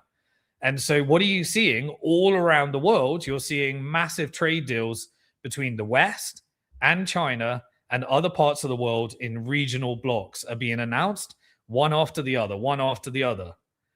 And then what do you do internally? Well, because there's going to be a massive shakeout as a result of this, because you're basically dumping the debt on the ordinary people, pushing the stock market, which is then creating transnational capital and a realignment, you're creating the surveillance state for the technical industrial complex. And this is why you get an increase in military spending for the military industrial complex. So you're basically juicing the debt to pump the markets, to extract more wealth, asset strip. And the people that are wealthy, what are they doing? Well, they're exiting for either the Middle East or the global south or the different islands, and they're planning their exit in case things get too bad. And so that's why you're seeing a massive escalation in the Western Hemisphere, and that's because the military used to be able to profit from the whole world, and now it can only profit from regional as it slowly goes to defense contracts, which are less profitable than attack and war. And so the next thing, as I said, government shutdown. What will they make the key issue? Well, narrative will be immigration, but actually it's just the powers and the elites deciding how to divvy up all the money. And so basically you'll see more and more ICE atrocity propaganda in order to make people think that this is a left and right issue. Those on the left, they're pushing the narrative, America's strong, and they're becoming authoritarian. On the right, they're saying, you people are radical, and we're dealing with our immigration issue, when really very little is actually changing, but people are getting angrier and angrier and angrier. And the end result of all the violence is that you usher in the surveillance state, removal of constitution, and many of the trends that I've been calling over the years for manufacturing civil unrest. We said earlier in part one that Trump announced that Kevin Walsh is the new Fed chairman. That was announced on Truth Social, of course. This basically means, what is the impact? We're not having BlackRock installed. BlackRock is head of World Economic Forum. Rick Rader was not selected. That would have been part of the negotiations between the banks and the asset managers. But in the end, Trump has put a pundit that will effectively be pushing down the short-term interest rates, which is basically going to push up the long-term interest rates, push down the short-term interest rates, and we'll start to see those operations around May this year, once Jerome Powell starts to exit. And any announcement that he makes kind of undermines the existing Fed regime. And there would have been all sorts of negotiations in the background in order to buy that position based upon the different powers and factions, and balance of power as well. So anyway, what does that mean? Debt's going to the debt's going to go up. It's going to go higher and higher, long-term higher rates, short-term lower rates. And so you are going to be paying the lower rates and subsidizing, and mortgages and debt and auto loans and all that stuff will likely go up because the longer term rates will go up as you start to do these yield controls on the bond markets. The bond holders are in charge here, and they want to sacrifice the currency because they're managing this multipolar world as well. So I think stocks and assets will be forced upwards no matter what, even if it has to be propped up by quantitative easing. Any corrections will be consolidation and volatility plays. The dollar resolve as the world reserve currency will be weakened and weakened and weakened. And it will be, profited by the FIC, and transnational capital will be managing. They don't want to do it as sudden crash. They want to make sure that it's managed this way, as I've always been covering. And we are basically deep into the asset stripping exercise. And this is it. So as I said, there is $65 trillion of US assets, which are foreign owned. And what are they doing? They're selling US bonds in order to buy US equities and repatriate capital, a percentage of that back home due to the currency and FX issues as well, which pushes up the demand for these foreign currencies and weakens the demand for the dollar. I don't think that trend's going to stop. We are officially in that, and it's probably going to accelerate from here. The Fed decided this week under Jerome Powell to hold rates and do nothing. 8 people voted to hold the rates, and 2 people voted for decreasing the rates, which is the people that were looking for jobs with the Trump administration. We avoided the scenario where the BlackRock CIA was handed over monetary policy, but they still have their technology Aladdin being used by the Fed, where they can push out the data as well. Now, it also means that because of this regime change within the Fed, it might be able to fix the private credit markets, get much of this funding into the AI data centers, which is being funded through private credit. And the Fed chair, Jerome Powell, after not cutting rates, he basically made some statements that created a bit of spooks on the dollar as well. He said that the US $38.5 trillion national debt is not sustainable. And so he'll start pushing out those types of narratives, while the shadow Fed chair that will be coming in May is going to be pushing out, don't worry, we're going to roll over the market. Stocks are bonds being sold, dumped onto the American people, currency weakened, and they're all playing a game of narratives. Now, we also had massive action on the Japan carry trade. That also happened. That was the first correction in DXY relative to the Japanese yuan. And basically, the carry trades that has been pumping JJB, which is long-term Japanese bonds, their yield has been going up and up and up, which means that the bond price has been weakening. Because as the price goes down, you get the bond price, the yield going up in order to compensate people with those new yields. So essentially, this week, since last week, JJB yields have been going through the roof. They've reached another breakout point, and that breaks the Japan carry trade, where all the hedge funds get to borrow at 0%. And so what are they effectively doing? They're selling their 0% bonds, which is creating a crash in the bond market. And then they're buying the new yielding bonds. So new issues are happening. Those are happening at higher rates because they put the rates up. And so now you can sell your 0% bonds, but you have to accept a discount for them, crashes the market, and they'll have to pay a higher yield in order to attract those new investors. Repatriate capital, and this essentially rotates capital back to Japan and away from investing in US bonds. So Japan is one of the highest purchasers of treasuries. It's gone from over 2 trillion to around about 1.8 trillion. And there was what is called a rate call. So the Bank of Japan did what's called a rate call. What this is effectively you take the Bank of Japan starts calling up all the different FX brokers, the major FX brokers, and they go and ask for a quote. They would like, they ask for a quote.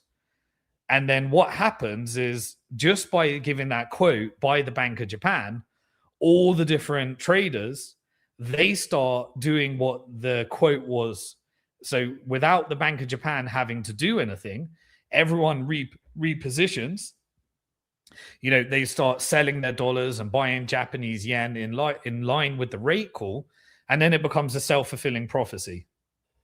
This is what triggered the correction in DXY, because essentially the Bank of Japan was strengthening the Japanese yen relative to US dollars.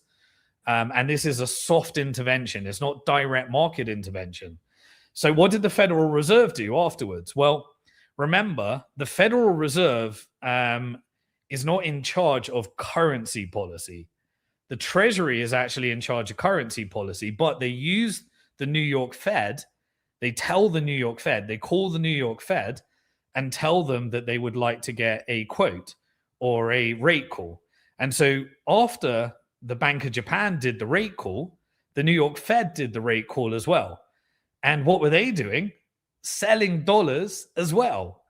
So this was the Bank of Japan and Treasury via the New York Fed department strategically weakening the dollar without actually having to deploy any capital.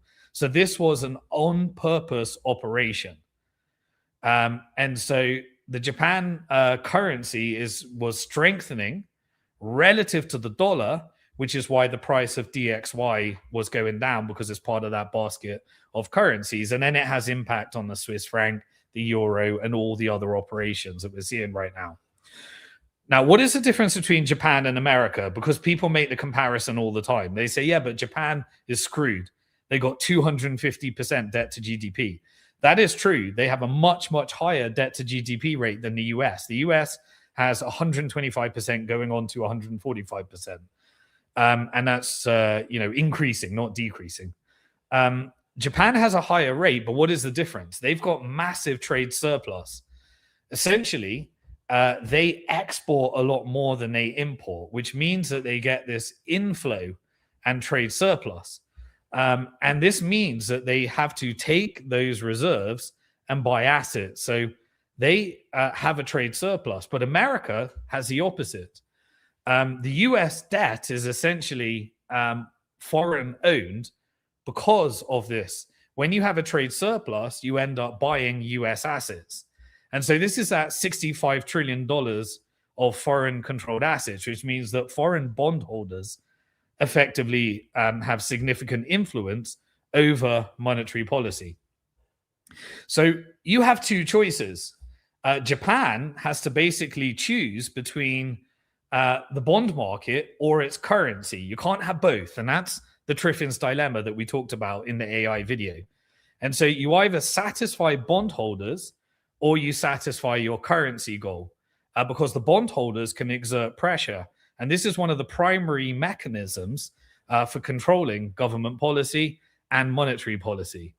And so what Japan is doing effectively right now is they are choosing their currency at the expense of bondholders that had these 0% crashing bonds right now. They're sacrificing their bondholders in order to strengthen their currency. Now, the US has to choose between their bondholders at the expense of currency as well. And what are they doing? They're basically choosing bondholders, which is the financial industrial complex, at the expense of the currency. So anyone that thinks this isn't the end of the world reserve currency as we know it, unless we get a radical shift in all of these trends and these policies, which I don't think we're going to see, this is 100% the end of world reserve currency, and gold being the strategic world reserve asset, and some of the trends that I was mentioning in part one. Now, we've also simultaneously, remember, the largest basket of currencies in DXY, which is the American dollar versus the euro. NATO is effectively sucking up all of these euro dollars, which is dollars created through the US banking system. And so that is why we're getting this strengthening of the euro, and that's also pushing the DXY down as well. This is the importance of the Greenland narrative. The Greenland narrative is pushing for higher native expenditure while strategically weakening the relationship between America and European Union. And so we had a bit of a trade war as a result of the Greenland narrative. So Trump is an agent of chaos for the financial industrial complex. So what do? You start ratcheting up the Greenland narrative. So we suddenly had an announcement that US will impose 10% tariffs on the following countries.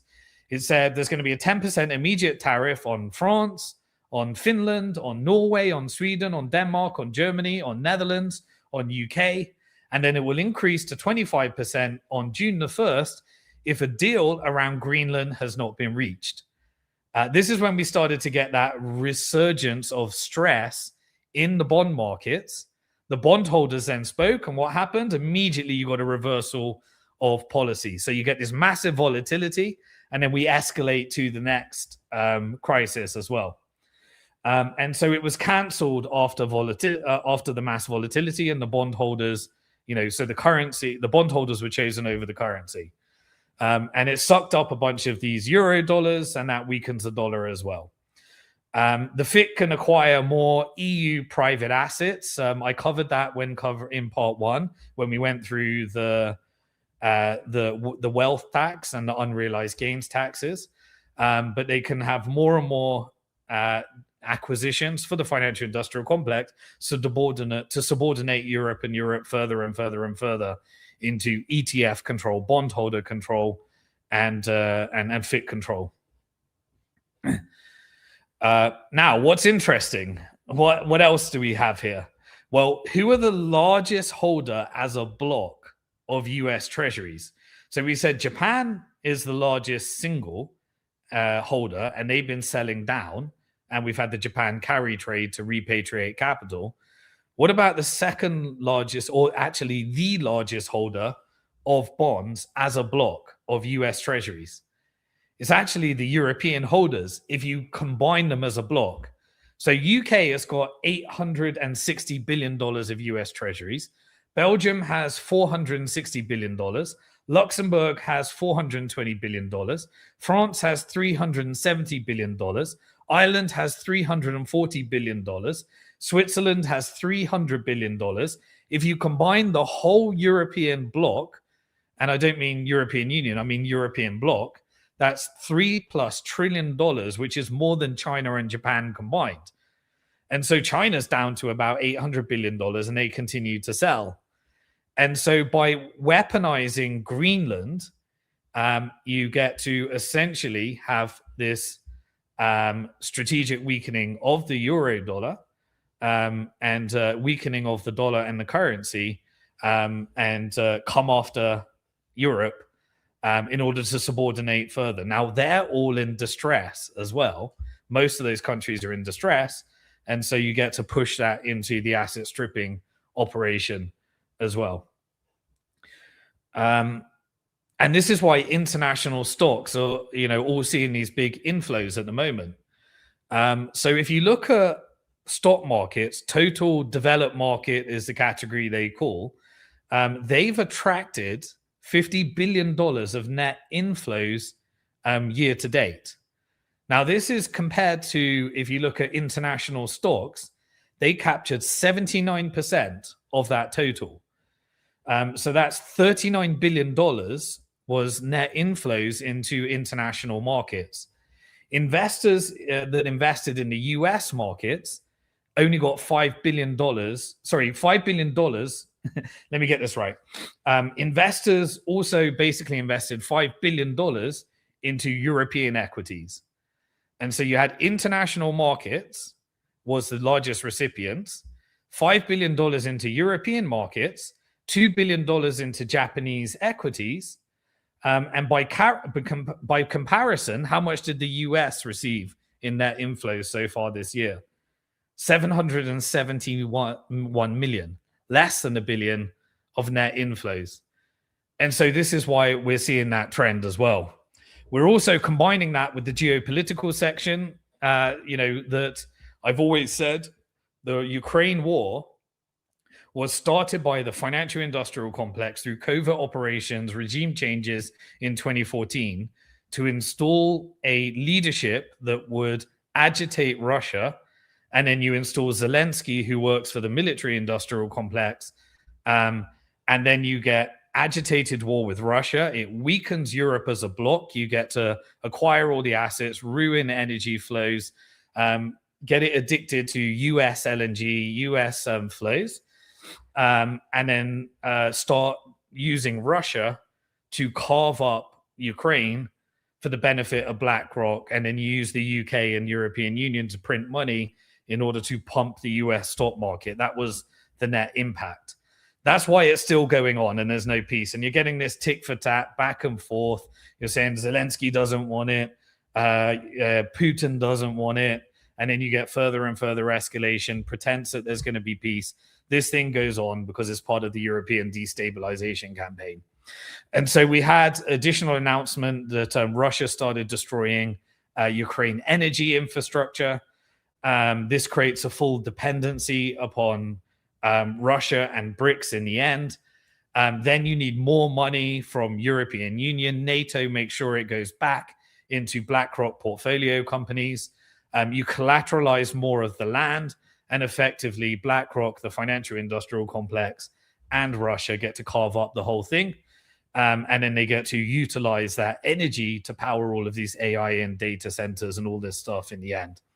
Now, the European countries, they came out and they told their people very proudly in European Union speeches that we're going to be providing more financial support to Ukraine, help them with their energy needs. We're defending democracy. We're under existential threat. Putin is Hitler. We've got to make sure that you give more money, and a ratcheting up of that narrative as well. Meanwhile, international stocks attracted 50 times more inflows than US stocks throughout the whole, well, so far in 2026. So we've only, we're early in that trend as well. But the demand for international stocks is soaring. And then we get these pivots and we get these trade deals as a result, because Trump effectively works for the FIC, transnational capital, sovereign wealth funds funded by China manufacturing base. Through those covert mechanisms, FIC sets the policy, Trump implements the policy, puts it in a MAGA narrative, and drives everyone to China. And so what did we have this last week? We had Canada do public announcements of their relationship with China. We had UK go over to Beijing. And we had the European Union all sign different types of public meetings, trade deals, announcement around whatever their China policy is. Trump then uses that to create volatility. So I'll put tariffs on you if you do it. And in the end, you end up with this volatility play, but everyone driving closer and closer towards China and ushering in the multipolar world. In fact, Canada and Germany even started allowing Chinese electric vehicles. Trump started making, announcements around. Basically, look, if you want Trump to get a peace prize, there's deals that are just absolutely making China great again throughout this whole policy. I mean, now Germany created a $3 billion subsidy in Germany, which is available to anybody that buys electric vehicles from China. What does America get out of that? LNG sales, and Europe hasn't really sanctioned. They're still keeping all of the flows as well. Now, if you want to talk about world peace, this is a real one. Because of these policies, India and Canada that have had, the relationship could not have been worse in terms of, if you look at the history, just look it up, do a chat GPT on the relationship, why India and Canada hate each other. There was an 18-year deal signed between India and Canada strengthening BRICS. So Canada is going to be exploring both India, China, Qatar, and then obviously they still have to work with the US anyway. This is such a transnational capital influenced operation while Trump is enriching himself, which is just exposing how the whole system works. And again, nothing to do with Trump. I'll explain it under Biden. I'll explain it on whoever comes next as well. This is systemic into the system. And so there was also a historic trade deal announced between India and European Union. And now UK is talking about opening up visas where we could, people from the UK can go visa free to China for 30 days as well, opening up these different types of trade. And so European Union and India as well, all strengthening the BRICS corridor and just playing out into this multipolar world. Okay, what else did we have? There was a little bit of a oil-esque price, which is worth watching. And so last week or the week before, I think we had a low of about $59 per barrel in Brent crude. Then we got close to about $70. I saw it going up to about $70, $69. And this was based upon ratcheting up the Iran narrative. And so you got a real ratcheting up. US was sending their warships over. You got real narrative control. Then there wasn't. You got a second ship being sent through. We'll cover that more in the geopolitical section. And then we've had a correction down to about $65 per barrel. I haven't looked today. Maybe we're crashing to about $60. But everyone now is looking into, what's going to be happening next with Iran. And I'll keep following the price of oil. And basically, all eyes are now on what is going to be the next phase of drama and what can we interpret between US, Israel, and Iran. And we're going to be focusing on that as well as the gold conversation in terms of geopolitical and strategic impact and how we can interpret that. So it is official that gold reserves are higher internationally at central banks than US Treasury reserves. The 15-year trend in the strengthening of the dollar has been reversed. And the 15-year outperformance of US stocks relative to foreign stocks. And we got massive operations in both the euro dollar and the Japanese yen. What does that do in the end? Once the dollar weakens, it breaks the pegs. Those that are defending the pegs in also petrodollar countries, they need to start selling their treasuries or they need to sell their gold. They're not going to be selling a strengthening gold. They're always going to choose their US treasuries. But the financial industrial complex and transnational capital are all coordinating because they don't want to break anything. And they want to make sure that this is just asset stripping from the populations and building out that surveillance state with the technical industrial complex. And those are the different trends that are happening. And the impact of the fact that the dollar is weakening and now gold is world reserve asset and what that strategically means. I'm going to grab a little bit of water. What I'd like for you to do is like, share, add a comment below. Let me know your thoughts. If you didn't watch part one, go back to the technical side. And I'm going to be covering this week in geopolitics. And we're going to be looking at the geopolitical fallout of gold ending dollar hegemony. And particularly the next war, the next type of narrative, and what to expect from it based upon our transition to this multipolar world and everyone's role. So I'm going to take a little sip of water. Please do like, share, retweet, do what you need to do. And I'll be jumping into part 3 shortly. Okay, we're now in part 3 of Simon Dixon Live this week in geopolitics. And I'm going to be going through the geopolitical fallout of gold ending dollar hegemony. We covered most of the parts in part 1 and part 2 in terms of, general impact on the currency side and technology side and the macro side. But it also has a geopolitical impact, and we can read what's happening in order to make determinations of what might be happening in many of these different wars, which is what I've always done when I follow the money. So as gold strengthens, it essentially breaks the currency pegs.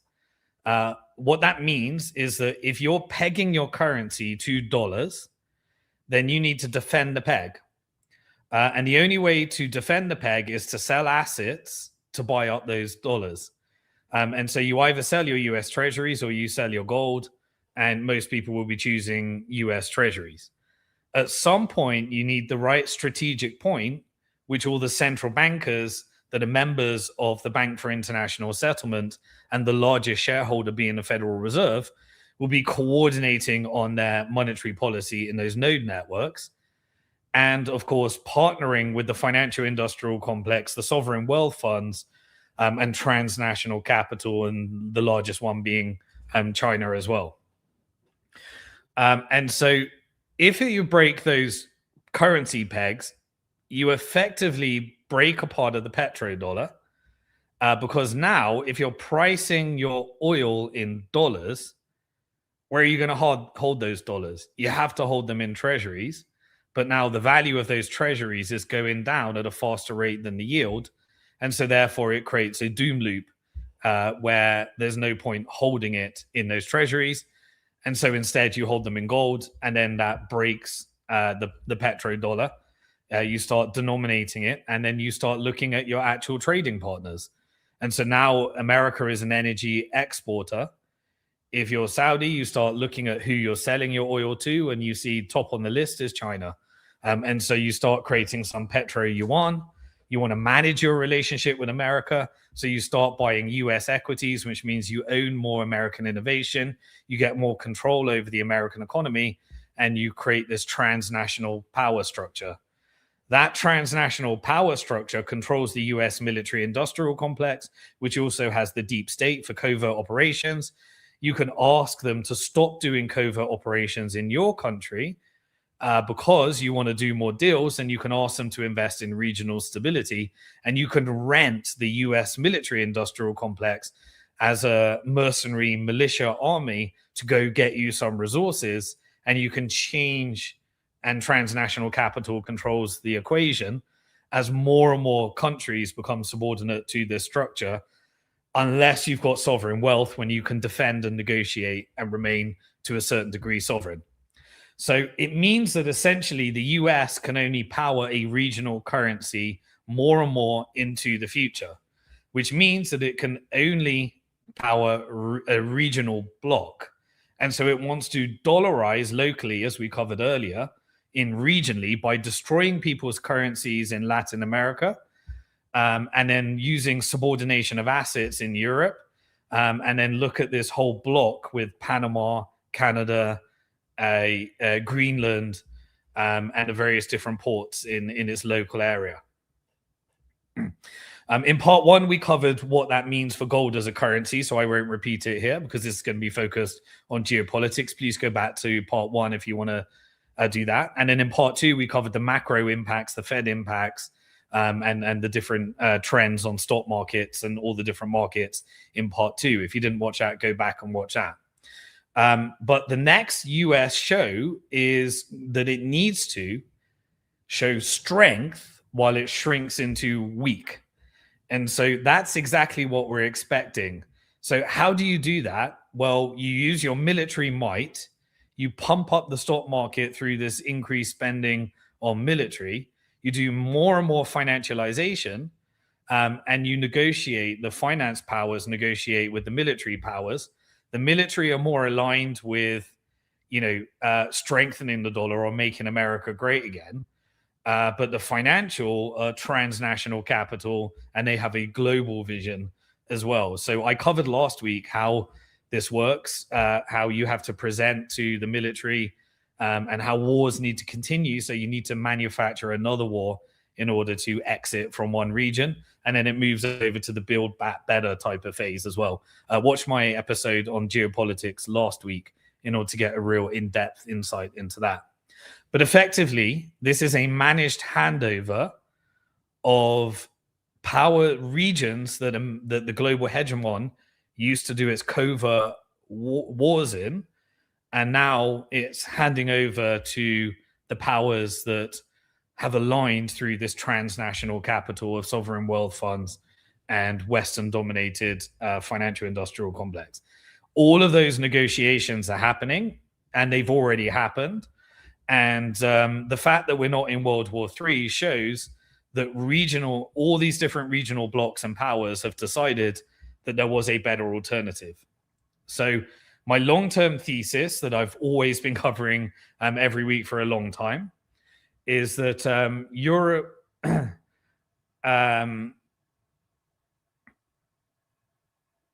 Europe will be split in basically Ukraine will be split between the financial industrial complex and Russia. Energy will be continued to be targeted to do further vassalization of Ukraine. China and US are basically negotiating with all regional blocs, but they're the main powers. US is not sovereign.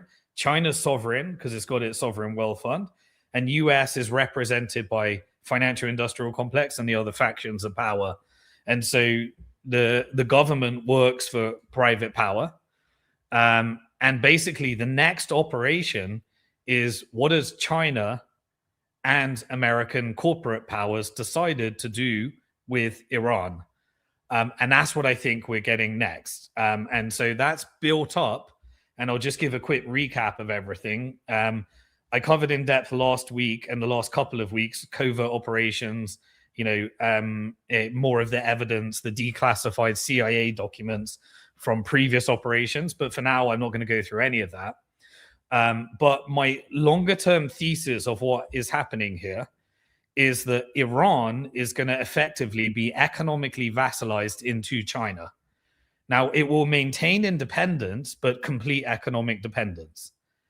China has been normalizing with the other Gulf countries and other people in the region. And so therefore, Israel and Palestine is being vassalized into the Gulf Cooperation Council, the GCC, led by Saudi Arabia. And that's why you had this normalization. I've been covering that a lot. Now, internally in America, you've got Israel. How do you vassalize a country? Well, you either do, there's a couple of models, right? You're either on the wrong side of the narrative, like Iran is, so you can do currency wars, destroy the savings of the people, color revolutions, infiltration by MI6, Mossad, and CIA, atrocity propaganda, and civil unrest. That's one way if you're on the wrong side of the narrative. But if you're a so-called quote-unquote ally, you do the old strategy that's been done in Europe, that's been done in America, and is being done in Israel, is you load the country up with debt, you pump the stock market, and therefore you do distressed asset acquisitions with transnational capital, and you get more and more control, and then you get to privatize more and more resources, like the classic neoliberal privatization, austerity programs. Everything goes into the stock market for the wealthy, and then the people just get more and more divide and conquered and civil unrest, inflationary, consumer price inflation as the economy gets used to assets. That's what's happening in Israel.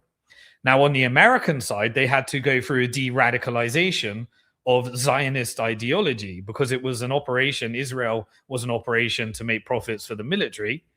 And so you've got these evangelical Christians that have been radicalized into wanting war and believing that America can just destroy Iran and continue down that path of destabilization, put Israel first, and they're still radicalized into that ideology. That's the military industrial complex side.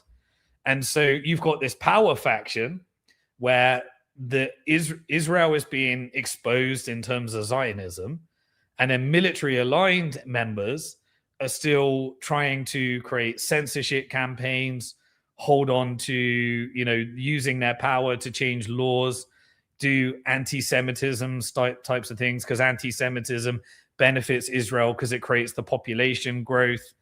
And it builds out the IDF, and then the IDF is the testing ground for all these illegal weapons, and they use Palestine as a laboratory to do surveillance state, genocide as a service, occupation as a service, and all these different operations in North Africa. The old model when the dollar ruled and America was the global hegemon. Now, at the same time, within Iran, you have the IRGC hardliners.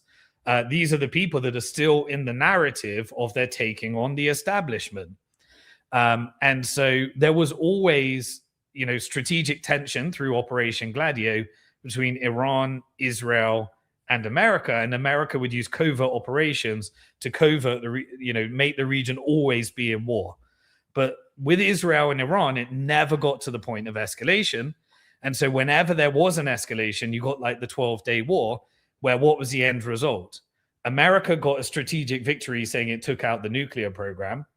Iran got to say, we got to attack Israel and we showed strength through our hypersonics and various other things.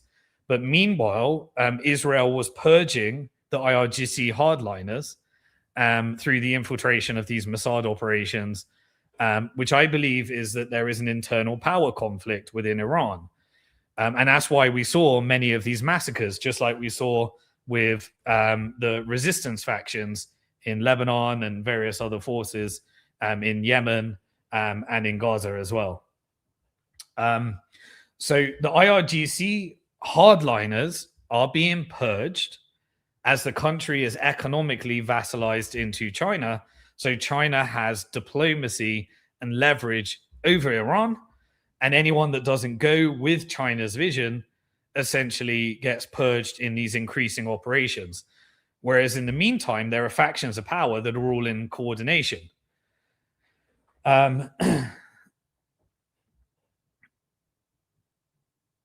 Yeah. So let's do a quick recap of where we are leading into this operation at the same time as the dollar weakening operation that we're seeing through. So the dollar weakening means that America shrinks to regional, and so therefore all the regions that they used to guard is handed over to transnational capital and regional powers, depending on the individual situation of their country. And effectively, you get the covert operations disappearing. The militias, the ISIS, the Al-Qaedas that served Western interests, the Muslim Brotherhoods that served Western interests, and then the resistance against that, the Hezbollahs, the Hamases, the Houthis, and the SDFs, the HTSs. So one by one, all of these regions get stopped funding by larger powers and integrated or eliminated. And that's what we're witnessing right now. So let's do a quick recap of what we said leading to this weekend. And by the way, there may have been escalation as we speak during this live, or it may happen this weekend, or we may be waiting longer, depending. We don't know what's going to happen next. I'm only forecasting what I think the outcome is, and where how the theatrical element of how we get there. So we essentially had, leading up to this moment, and again, please don't take this as advocacy for any one group. I hope you understand that I'm following the money and analyzing. Doesn't mean I want any of these things to happen. Doesn't mean I'm supporting one group. Doesn't mean I'm shilling or any of those things. I'm just following the money and analyzing what I think will happen without all the emotions and advocacy and spin and all that type of stuff. So whether I want any of these things to happen is irrelevant. My voice doesn't matter. Do you think am I arrogant enough to think that anything I do makes a difference? This is transnational capital and global powers, as if our advocacy makes any difference. That's just a useful idiot tool for power to try and push narrative to make people think that something else is happening here, as crimes against humanity are being committed for geopolitical reasons and resource extraction.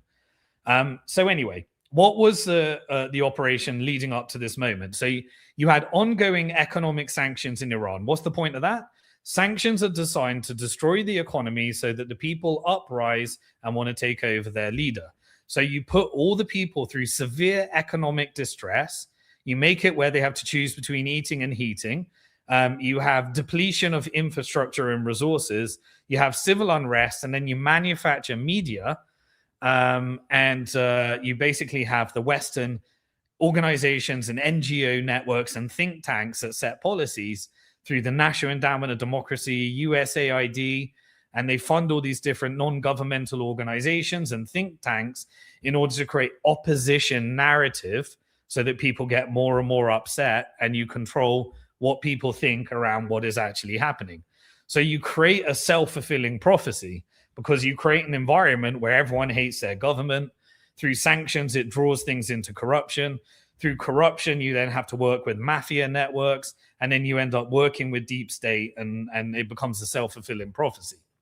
So at that point, once you've done enough of that, you have the CIA, you have MI6, you have Mossad, and they do an Operation Gladio. If you haven't read Operation Gladio by Paul Williams, it's basically where you leave stay-at-home militia army in order to create chaos.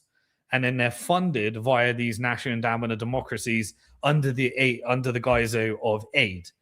And so that creates the strategic tension so that you can have these covert armies like ISIS, Al-Qaeda, various other things. They come in, they create the damage. And then when you fight against that, you wrap up the propaganda as they're targeting the people. And then you get to say they're actually being funded because everyone's funding all these different militia groups. So you have all these different terrorist cells that are installed within Iran to create carnage. And then meantime, you have the diplomacy negotiations between Iran and America. It was JCPOA, which was the nuclear deal. That was done under multiple administrations, whether it be Obama, Biden, and Trump. You rip it up and then you deploy your European Union shields and you do snapbacks, sanctions by the European Union, which creates more economic distress because more and more relationships, all the people, they can't open bank accounts, they can't access their assets, they get more and more asset sieges, you get weakening of the currency, you get inflation. So you destroy the wealth of the local Iranians so that they get more and more dissatisfied. Then you have military operations against that as well. US and allies then come in and pick the strategic moment to attack the Iranian currency. And so what we actually had leading up to the last few weeks is we had a crash of the real by 50%. Scott Bessent came out and said that he engineered a currency raid. That's why Scott Bessent is here. These are all military operations precede currency operations in order to destroy the wealth of the average Iranian person. Then we had, leading up to Christmas, you had Trump meeting up with Netanyahu at Mar-a-Lago. And then they started pushing out the narrative of bringing back the Iran attack. You know, before the narrative was Trump was boasting about taking out the nuclear program. Then the narrative comes back. They're rebuilding the nuclear program. You know, we've had this for 20 years. And then it culminated in the merchant traders in Iran all doing demonstrations. They're all upset. That's an organic movement. Of course, they're pissed around the economic situation. Things are getting worse and worse for them. Initially, it's peaceful, but manufactured through currency wars and economic wars. And then you get the infiltration of the cells within Iran. So the US, UK, Israel, intelligence, they basically, co-opt the economic protests. They do some killing. The military fight back, do some killing. Everything becomes the fog of war. Media is utilized in order to say all of it was done by this side. And then the other side says all of it was done by this side. And so then the protests, they shift to violent riots. They destabilize Iran's society. More and more people get focus on survival and trying to exit. You enter into a state of panic. And then you have the mainstream media that is paid in order to deploy US and Israeli propaganda, as well as local networks like Press TV doing Iranian propaganda. Then they start funding social media influencers. You get all these Iranian women that are so young they didn't even live in Iran before the revolution, when they would know what it was like under the Shah. Because they're Western integrated, they've bought into this is Islamist terrorists. And so, they're Western integrated. So they hate IRGC. They hear the stories of the bad things. And then you get this whole thing of they think it's something to do with the religion. The whole narrative goes, and you get the influencers. They pick all these women that are aesthetically pleasing with Botox and makeup and speak in Western, English, Canadian, and foreign accents and American accents. They then push that out through the algorithms across X and social media. Then the Western diaspora, they start getting really upset. And Iran then cuts off the internet. The people that believe Iran is evil and the IRGC is evil, they say it's because they want to cut off the internet so no one can share their message, so they can start massacring people. Elon comes along as a savior after pushing out everything in the X algorithms, and they say, right, we're giving everyone Starlink. So then you get a color revolution where the people say that they can connect to the internet now, and they try and engineer a regime change. All this time, regime change only happens when the revolutionaries are co-opted by the military, and a coup happens when the military side with the revolutionaries. If the military is not going to side and IRGC is not going to side, then all you're doing is you're ramping up people to take on the military, and of course they're going to get shot. Like, you know, if you go to a country controlled by military and start uprising against that, of course that's going to happen. And so people think that they're helping when really they're creating a problem, because the only time it actually happens is when it's coordinated with all world leaders. So Iran likely, at the same time, while this is all happening, you've got the different factions of power within Iran. The reformers that are online with China and transnational capital, they're probably doing covert operations to internally purge hardliners, and they're probably working with Mossad. And so US and Israel are basically, they were forced to cut it off because the result wasn't being achieved, because the coup didn't happen, because the military didn't change. And so they come along and say that they cut it off, and they don't do the strikes with Iran. And so you get the new narrative being formed. What is the new narrative? Well, Saudi Arabia came out and said, with all the different Arab allies, that they were urging Trump that they should not do any strikes on Iran. And so now you get strength through allegiances, and you get this gradual, you know, different transition to show that there's a level of coordination that's happening. Now, this was very obscure, and I could interpret it 50-50, but there was a narrative pushed out in the press, and this wasn't Iranian propaganda, this was Western media, that Netanyahu asked Trump not to go against Iran. So we can either buy that or not, but that doesn't fit the narrative, right? So now you got the GCC working with Netanyahu in order to tell Trump, or that narrative is being pushed out there, not to attack or strike Iran. Now, immediately you get the new narrative. You got the allegiances formed. Qatar came out, Oman came out, Egypt came out, and they all said that they pushed Trump towards not striking Iran. And so then immediately, of course, all this death narrative comes out. People start making up numbers when you can't possibly know. They say 3,000, 10,000, 30,000 killed, 50,000 killed, 1 million killed. Now,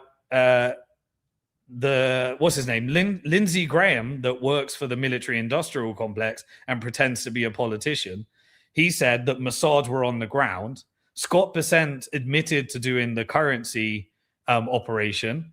And so we know that these things are confirmed even by the Western side as well. So this isn't some kind of conspiracy theory. This is Operation Ajax 2.0. But IRGC comes out and says, right, we've confirmed, I think they said 3,000 deaths or something. But of course, they blamed Mossad and US and said that it was a covert operation. And then there were some that were shot in the crossfire. The Western media comes out and they say it's all IRGC killing civilians. They're taking out protesters. They're about to hang them. And now you have the optimum narrative leading into the negotiations. So what have you got? You've got basically war on, war off. And so you can keep saying it based upon Iran agreed not to kill these people. Oh, Iran has started to kill these people. And so Trump started using, yeah, we didn't strike because Iran said that they're not going to hang these people anymore and the killing has stopped. And so now you've got the PR narrative. Remember how it was leading up to Venezuela? You know, we're taking on the drugs. We're not taking on the drugs. They stopped delivering the drugs. And, you know, you have the PR narrative for the MAGA-tards and Q-tards. And then you got the same, oh, they agreed not to kill, they're killing. And so this is based upon the next phase of the operations. Now, what I want to do is I want to do two more things.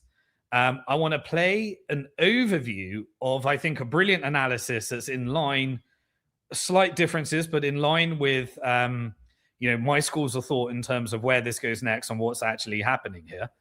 And that was by Shahid Bolsen at Middle Nation that released a video on Iran. I'm going to play an AI summary on it. He's going to go through what he thinks is happening here. And then we're just going to go through what we think what happens next and combine it with the fact that why is this happening now in relation to everything we covered in the weakening of the dollar and gold being, kind of resetting the world into multipolarity. And then we'll just end off with like some final thoughts and some things that you can be preparing for. So Azad, if you could play the final AI summary video on the Iran operation. So, what is really happening in Iran right now?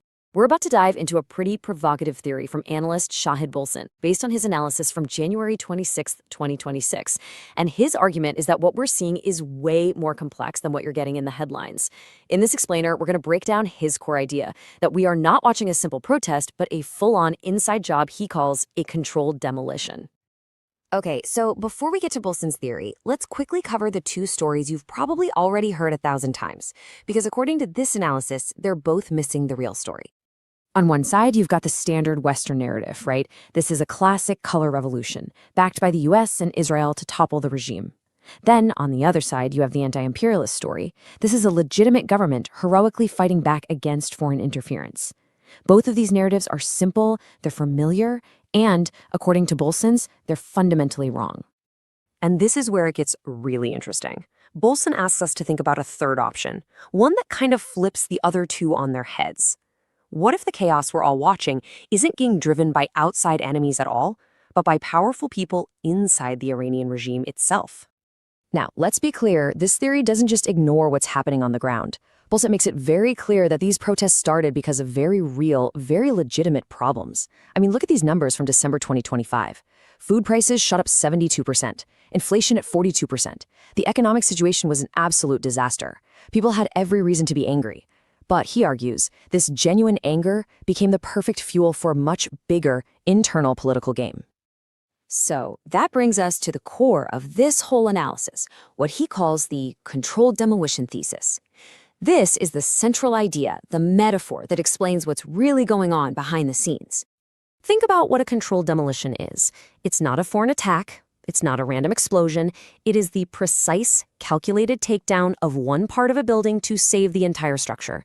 And in this case, we're talking about the slow, orchestrated removal of the regime's most rigid ideological hardliners, not by the CIA, but by their own colleagues.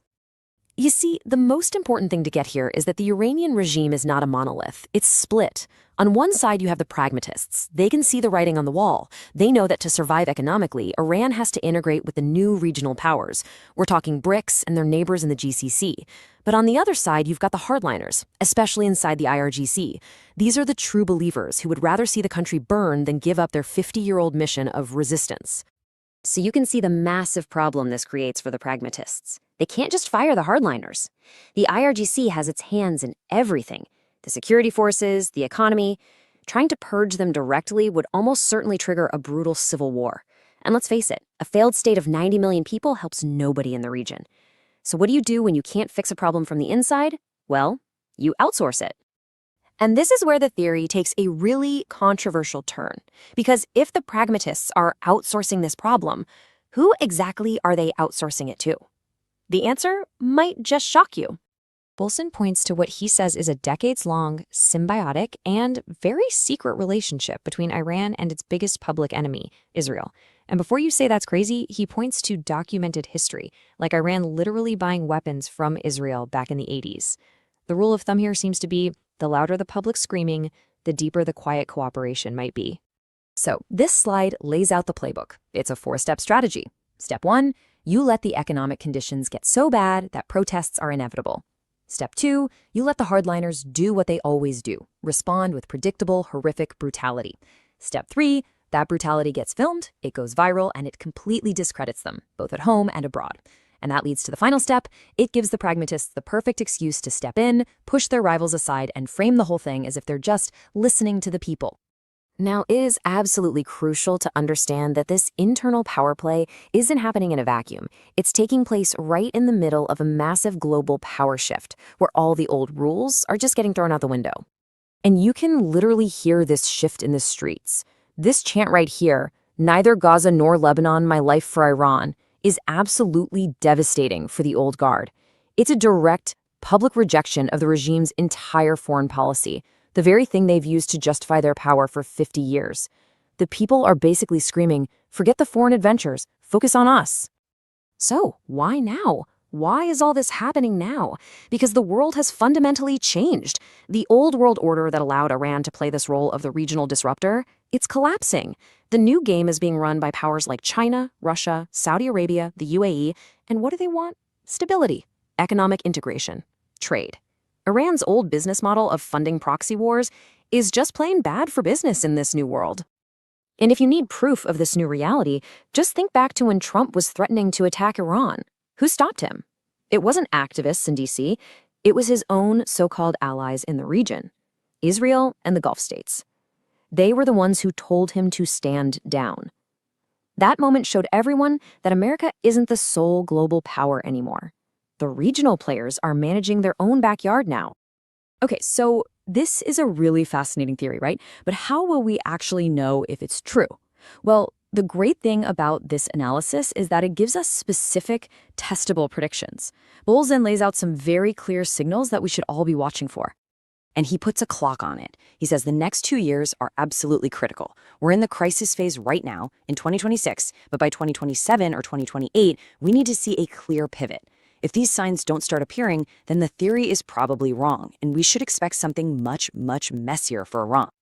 And what are those signals? 4 key things to keep your eyes on. 1. Selective prosecutions of IRGC commanders for the crackdown. 2. A flurry of new economic deals with BRICS partners. 3. A complete and total abandonment of their old proxy networks. And finally, 4. Major internal reforms that strip the hardliners of their power. Any one of these would be a huge deal. All 4 would be undeniable.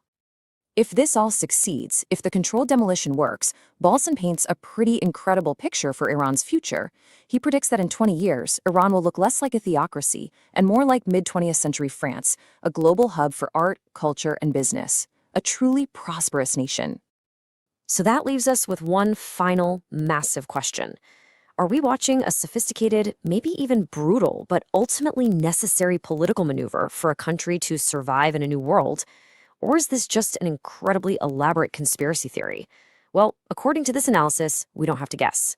The next 2 years will tell us everything. Okay, now I'm not saying whether all of that is true, whether it's not true. That is one person's analysis. There'll be bit that people hate, people that people love, people that disagree with. But the point is that it's obviously not the narrative that we've all been fed. You know, you got the cartoon image of evil, and then you've got the cartoon image of pure resistance with no self-interest against imperials. Clearly, there's a middle narrative, and the reality is that America, through covert operations, infiltrated every part of the Middle East. And every single country uses proxies. Why are we saying that Iran's the only one that uses proxies? America and Russia invented the model. The British Empire invented the model. There are proxies used by Russia, by Qatar, by Israel, ISIS Al-Qaeda, by Saudi, by Turkey. And yet we just focus on as if it's just this one country, Iran, that does it. And so you got to get the nuance, and sometimes it can get too complicated for people to follow. But what did we actually see this week? Let's see what things we actually saw. Is there global transnational compliance and cooperation? And is there factions of power within Iran And were the hardliners actually always serving a Western agenda by creating strategic tension that served the needs of the military-industrial complex? Well, what did we see this week? So immediately, over the last couple of weeks, we saw a new reality for Iraq out of the blue. So suddenly we saw that Iraq's refineries are able to refine for Iran, independent of the West and independent of Iran. And so we're being told that Chevron is able to go into Syria and Shell will be exiting, so European interest and certain American interest. We're also seeing that Iran is allowing Iraq to integrate with the GCC rails in order to build out their oil infrastructure. That points towards Iran, based upon China negotiating with US financial interest, making concessions. What else do we see? We saw the European Union sanctioned IRGC after, and said classified IRGC as a terrorist group. We also saw Scott Percent basically confirm that they did a currency war. So why are we getting this more transparency over covert operations and European Union applying the pressure at this time as well? We saw that the FIC, the financial industrial complex, aligning with BRICS, GCC, and Norway, are all aligned through their sovereign wealth funds. And we can see that MIC is essentially the military industrial complex, has always been aligned with the Greater Israel Project, but it seems to have made a shift. We also saw internally within America, they've got to deal with their evangelical Christian Zionist propaganda. We saw that US TikTok plunged because there was videos released around how they're engaging in censorship. So the background is that they carved off a part of TikTok because it was, effectively aligned with China, a China application. Many Americans were using it. They said the Americans that are going to be using it, they sold it off at about $14 billion. It went to, Gulf sovereign wealth funds and hardliner, Zionist entrepreneurs, billionaire tycoons, and wrapped up into some public companies. But it was all done through a private off-balance sheet transaction where about 75% went to those would historically be aligned with Zionism and Israel. And then immediately, as soon as the US came out, the app was launched, there were videos showing how everything's being censored and that you can use Zionism as a word positively, but you can't use it negatively.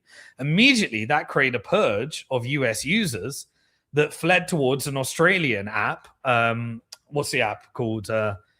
Upsignal or something like that. Put in the comment section below if I've got that wrong. But yeah, sorry. I'm not shilling the app because any app that is centralized will be taken over by Western intelligence anyway. I mean, that's just obvious. If you haven't figured out that one, it's only decentralized that's going to be able to put up some form of resistance because you just... And immediately they came out announcing their policy that they got a board to look at hate speech and various other things. So same old thing.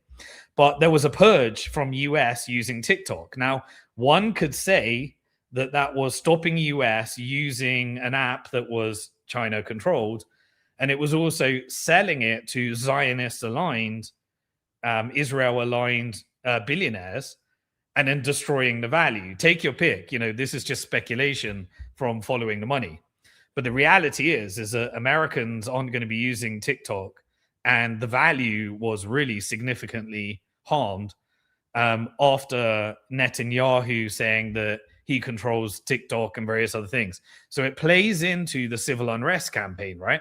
You're exposing Zionism at the same time as pushing into the narrative that Israel controls the world, so that you can get the plausible deniability and the connection between the military-industrial complex and Israel that's coming back and just propping up the US stock market as well.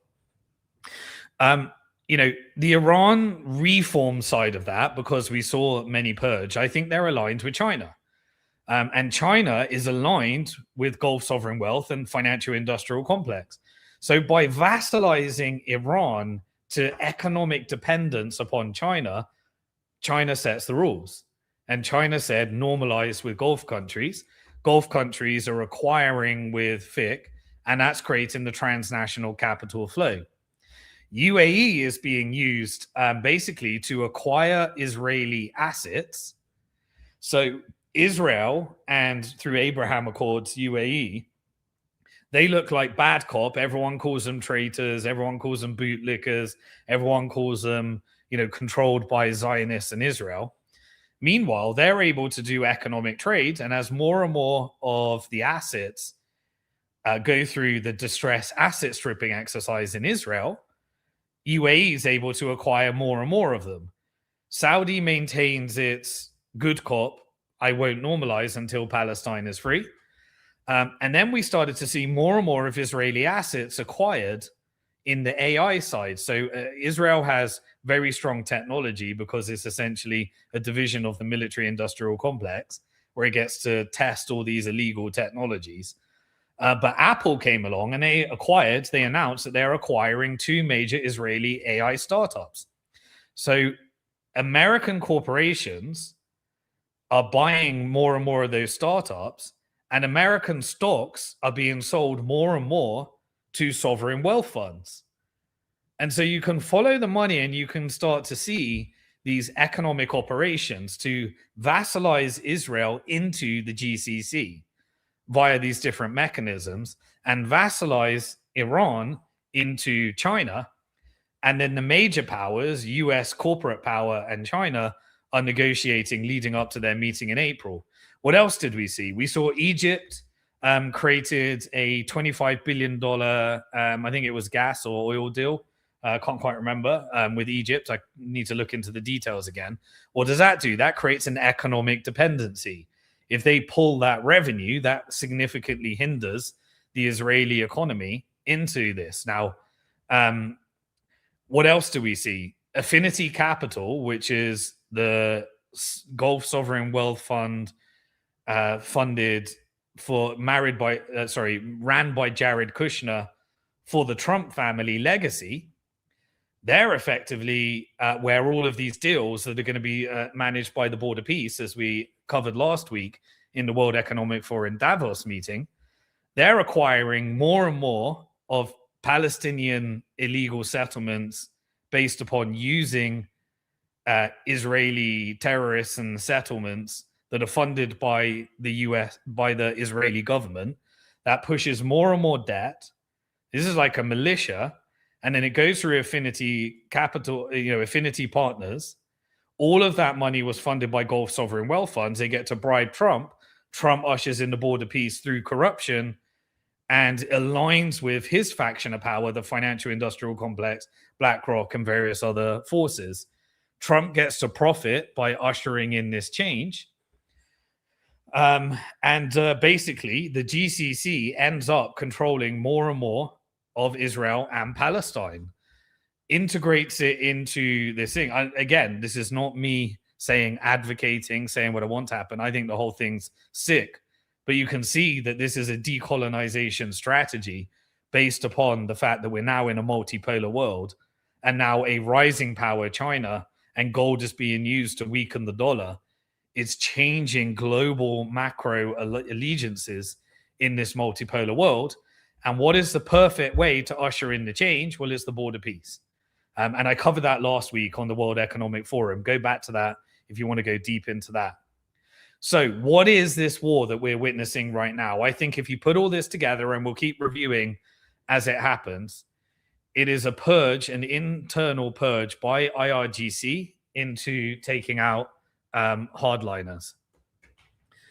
The US is going to end up, there may be a few operations. I don't know how many operations it's going to be, but I think it's going to end similar to the 12-day war. What happened during the 12-day war is a quick recap, and then we'll be finishing off.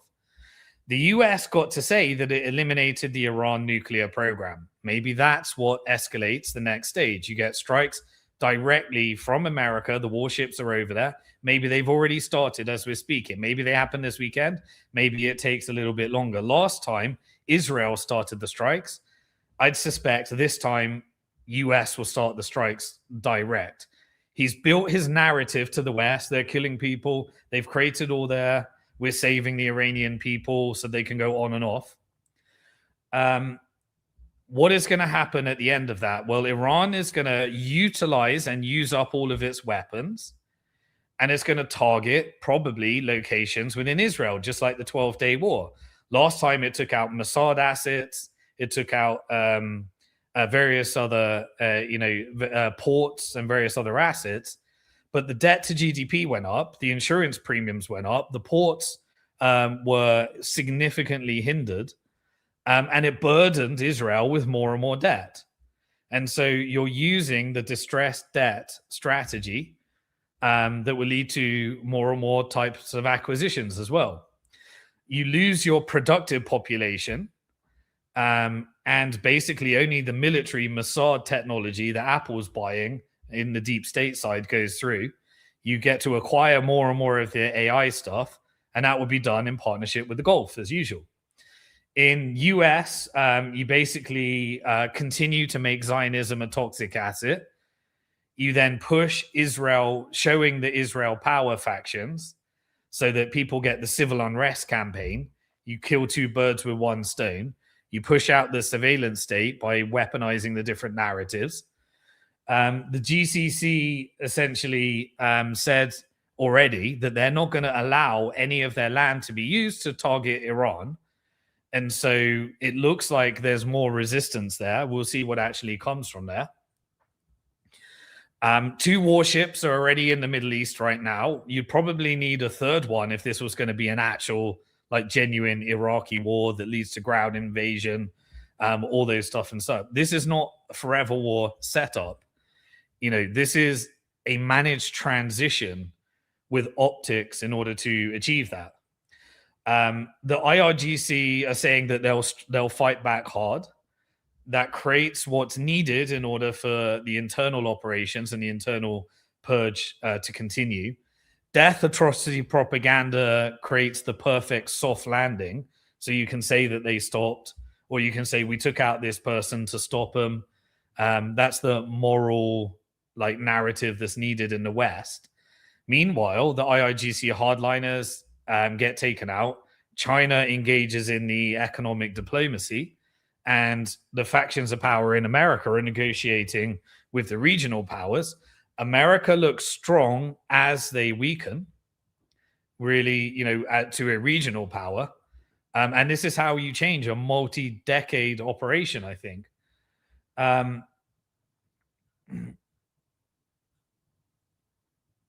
So I think we'll probably see something happen this weekend. It seems to be pushing towards this crescendo.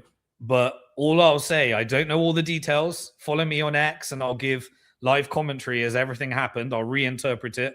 I'll follow the markets, and we'll be back next week. But right now, the end result will be confirmation that we're moving towards this multipolar world order, and it is irreversible at this stage. We interestingly had a document announcement, and this is the final part that we'll be covering, from the US that puts in writing pretty much everything I've been preparing you for. So there was a document that came out. So that's what I think happens next in Iran. Now, as we're having this currency weakening, as gold is becoming the world reserve asset, as these different operations are happening, we had a document released from the military industrial complex mouthpiece, which is the Pentagon, that there is a new national defense strategy. And what did the new national defense strategy say? It downgraded China as the top threat. And make sure I get the right wording right, because they were very focused. It refocuses from China on the US homeland and Western Hemisphere. Is that not what I told you exactly would happen? There'll be nothing happening with Taiwan because China's already negotiated that part. Russia and BlackRock get Ukraine. Civil unrest campaigns in the Western Hemisphere, both in America, in Latin America, and Europe. That's exactly what they're saying here. So they're focusing on the homeland and the Western Hemisphere. Basically, they're saying we need to, as national security, focus on our own country. That's called become a regional power.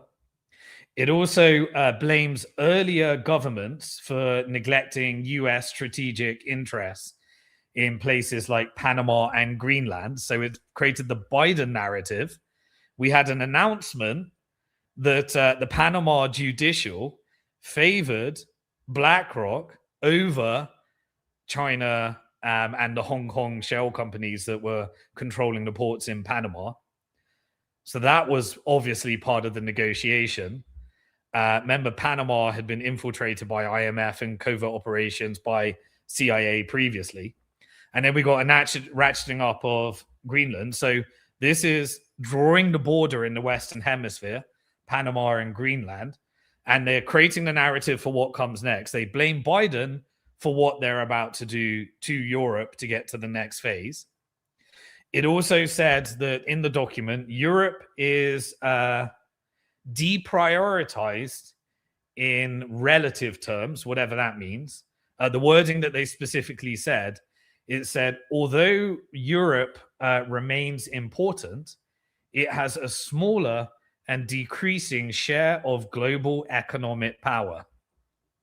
It's basically saying we're going to turn it into a vassal state for the financial industrial complex. And we'll leave that over to Russia. Nothing to do with us. This is NATO and Russia. Exactly what I said. It helps the US stock market. The central banks will be used. And it will escalate destabilization and blame shifted over as if it's Russia and Europe. It also said China is still a concern. So I think they still want to sell defense weapons in Japan, Taiwan, Philippines, various other things, but no longer the main one. And so expect less action on the Chinese side, less narrative around Taiwan. There were different, we saw naval drills and various other drills between Russia, Iran, and China leading into this. Most people think that that's war bang into World War III, when really this is negotiations, I believe. The strategy also said that the US must prioritize defending the US homeland and deferring China. So defer China till later, maintain narrative, but focus on civil unrest within America. AI, surveillance state, technical industrial complex that they've already beta tested. Russia, Iran, and it also said Russia, Iran, and North Korea are mentioned, but they're not central. That sounds like a document saying that we are in a multipolar world. America is no longer the global hegemon, and America is a regional power, and it needs to focus on regional. That is the end of the dollar that was propped up by covert war, death, destruction, massacres, replacing democracies with dictators, extraction of resources, IMF, currency wars, destroying savings, genocides, ethnic cleansing, everything that propped up the dollar for the proof of weapons network in order to extract resources globally. That sounds like a regional currency to me. They said that Iran, North Korea, and Russia, they are not as prominent as threats basically. And that's what the document outlined. So the world has changed. I mean, we got you ready for this. We were covering it all the way through. We were following the money all the way through.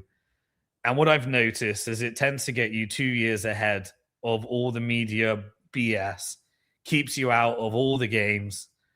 And once you know it, you can just start preparing. Because as I've always said, when a storm is coming, you don't want to be lied to and ill-prepared. You want to be fixing your roof, getting you what equipment you need, getting your raincoat, getting your umbrellas, putting on the boxing up your windows, whatever I'm trying to say here. And that's why I want you prepared, and that's why I want more people saying this and understanding this. And please do share the content. So I hope you've watched in real time. If you're new to the show, then hopefully you can judge me and come back. And what it tends to happen is people get very upset in the comments, call me an idiot, say that I don't know what I'm talking about. And then they come back a few years later because I publish my predictions, unlike everyone else that's just sharing propaganda, saying things that are in line with media narratives. I actually put predictions out there. I put my money on the line and I share things rather than just giving commentary on that. And you get to judge me on that, whether these things actually happen. My interpretation of the document and everything that's happening is that all powers have basically aligned around not having World War III. And they knew it was mutual destruction. And so transnational capital is putting together, based upon power dynamics, a multipolar world, and US doesn't have a choice. The real marker of the change that will look back in history, I think, is that Palestine being liberated, although it won't be what we want. I think it will be GCC controlled. They'll all get jobs to build. It will be a technical, industrial, complex surveillance state. But there was always a thing that they said in the different protests. In their millions and in their billions, we are all Palestinians. Now, while I think what the real learning from that is that what is built in Palestine is what they're going to build everywhere. That's what the technical industrial complex wants. And the only way to free yourself is to become sovereign, have a sovereign business, and potentially help your country become sovereign as well, because the sovereign wealth funds are able to negotiate and everyone else is being vassalized. And you need to decide where you're going to live, what you're going to do with yourself, how you're going to look after yourself, what you're going to do with your family, what you're going to do with your loved ones. But we are already, this is not speculation, we are already in the post-World War II Bretton Woods order, and it's gold that's told us that. The dollar will continue to gradually be weakened. If something changes in there over a long-term trend, then we can start analyzing. But as long as that happened, America, there's only one outcome for that. America becomes a regional power, because you can't have a weakening currency and a world reserve currency. That's not possible. Triffin's dilemma tells us go back to the macro section as well. You have to export debt, which increases the value of your currency as well. So you're being lied to. You got to see through it, because they can't tell you, but they're gradually starting to tell you, and the media will spin the narrative in line with what we prepared for you as well. And you're seeing more and more talk about dollar weakening. You're seeing more and more about multipolar world, all topics. If you go back on my blog, we document everything. Go back to my YouTube channel and you can see preparations for all of these things. More foreign countries will be selling US treasuries. More of them will be buying gold. And whatever correction we get, this trend, we'll keep following it. We'll follow the money. But all the the dollar and stock market and bond market indicators were covered in part 2, and we'll keep covering those as well. Gold is officially today the largest world reserve asset. It is no longer treasuries. It is no longer the dollar. It is still the best currency relative to other currencies in terms of transaction volume. But the multipolar world order is building out all the alternative rails to de-weaponize SWIFT and various other things. The only countries that have leverage are the ones that have sovereign wealth funds. They're vassalized to a degree into the financial industrial complex. And gold is basically becoming a unit of account if the dollar continues to weaken and the value of gold continues to go up. That is the big next change. People will start thinking of things in terms of gold.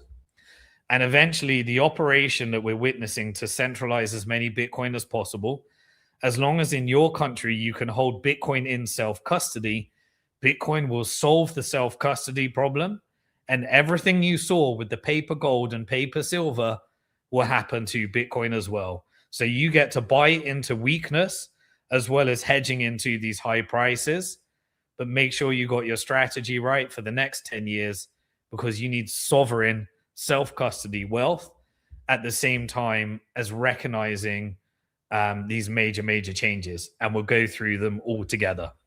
So always remember, you are alive at one of the most interesting, crazy, bad, and exciting times in financial history.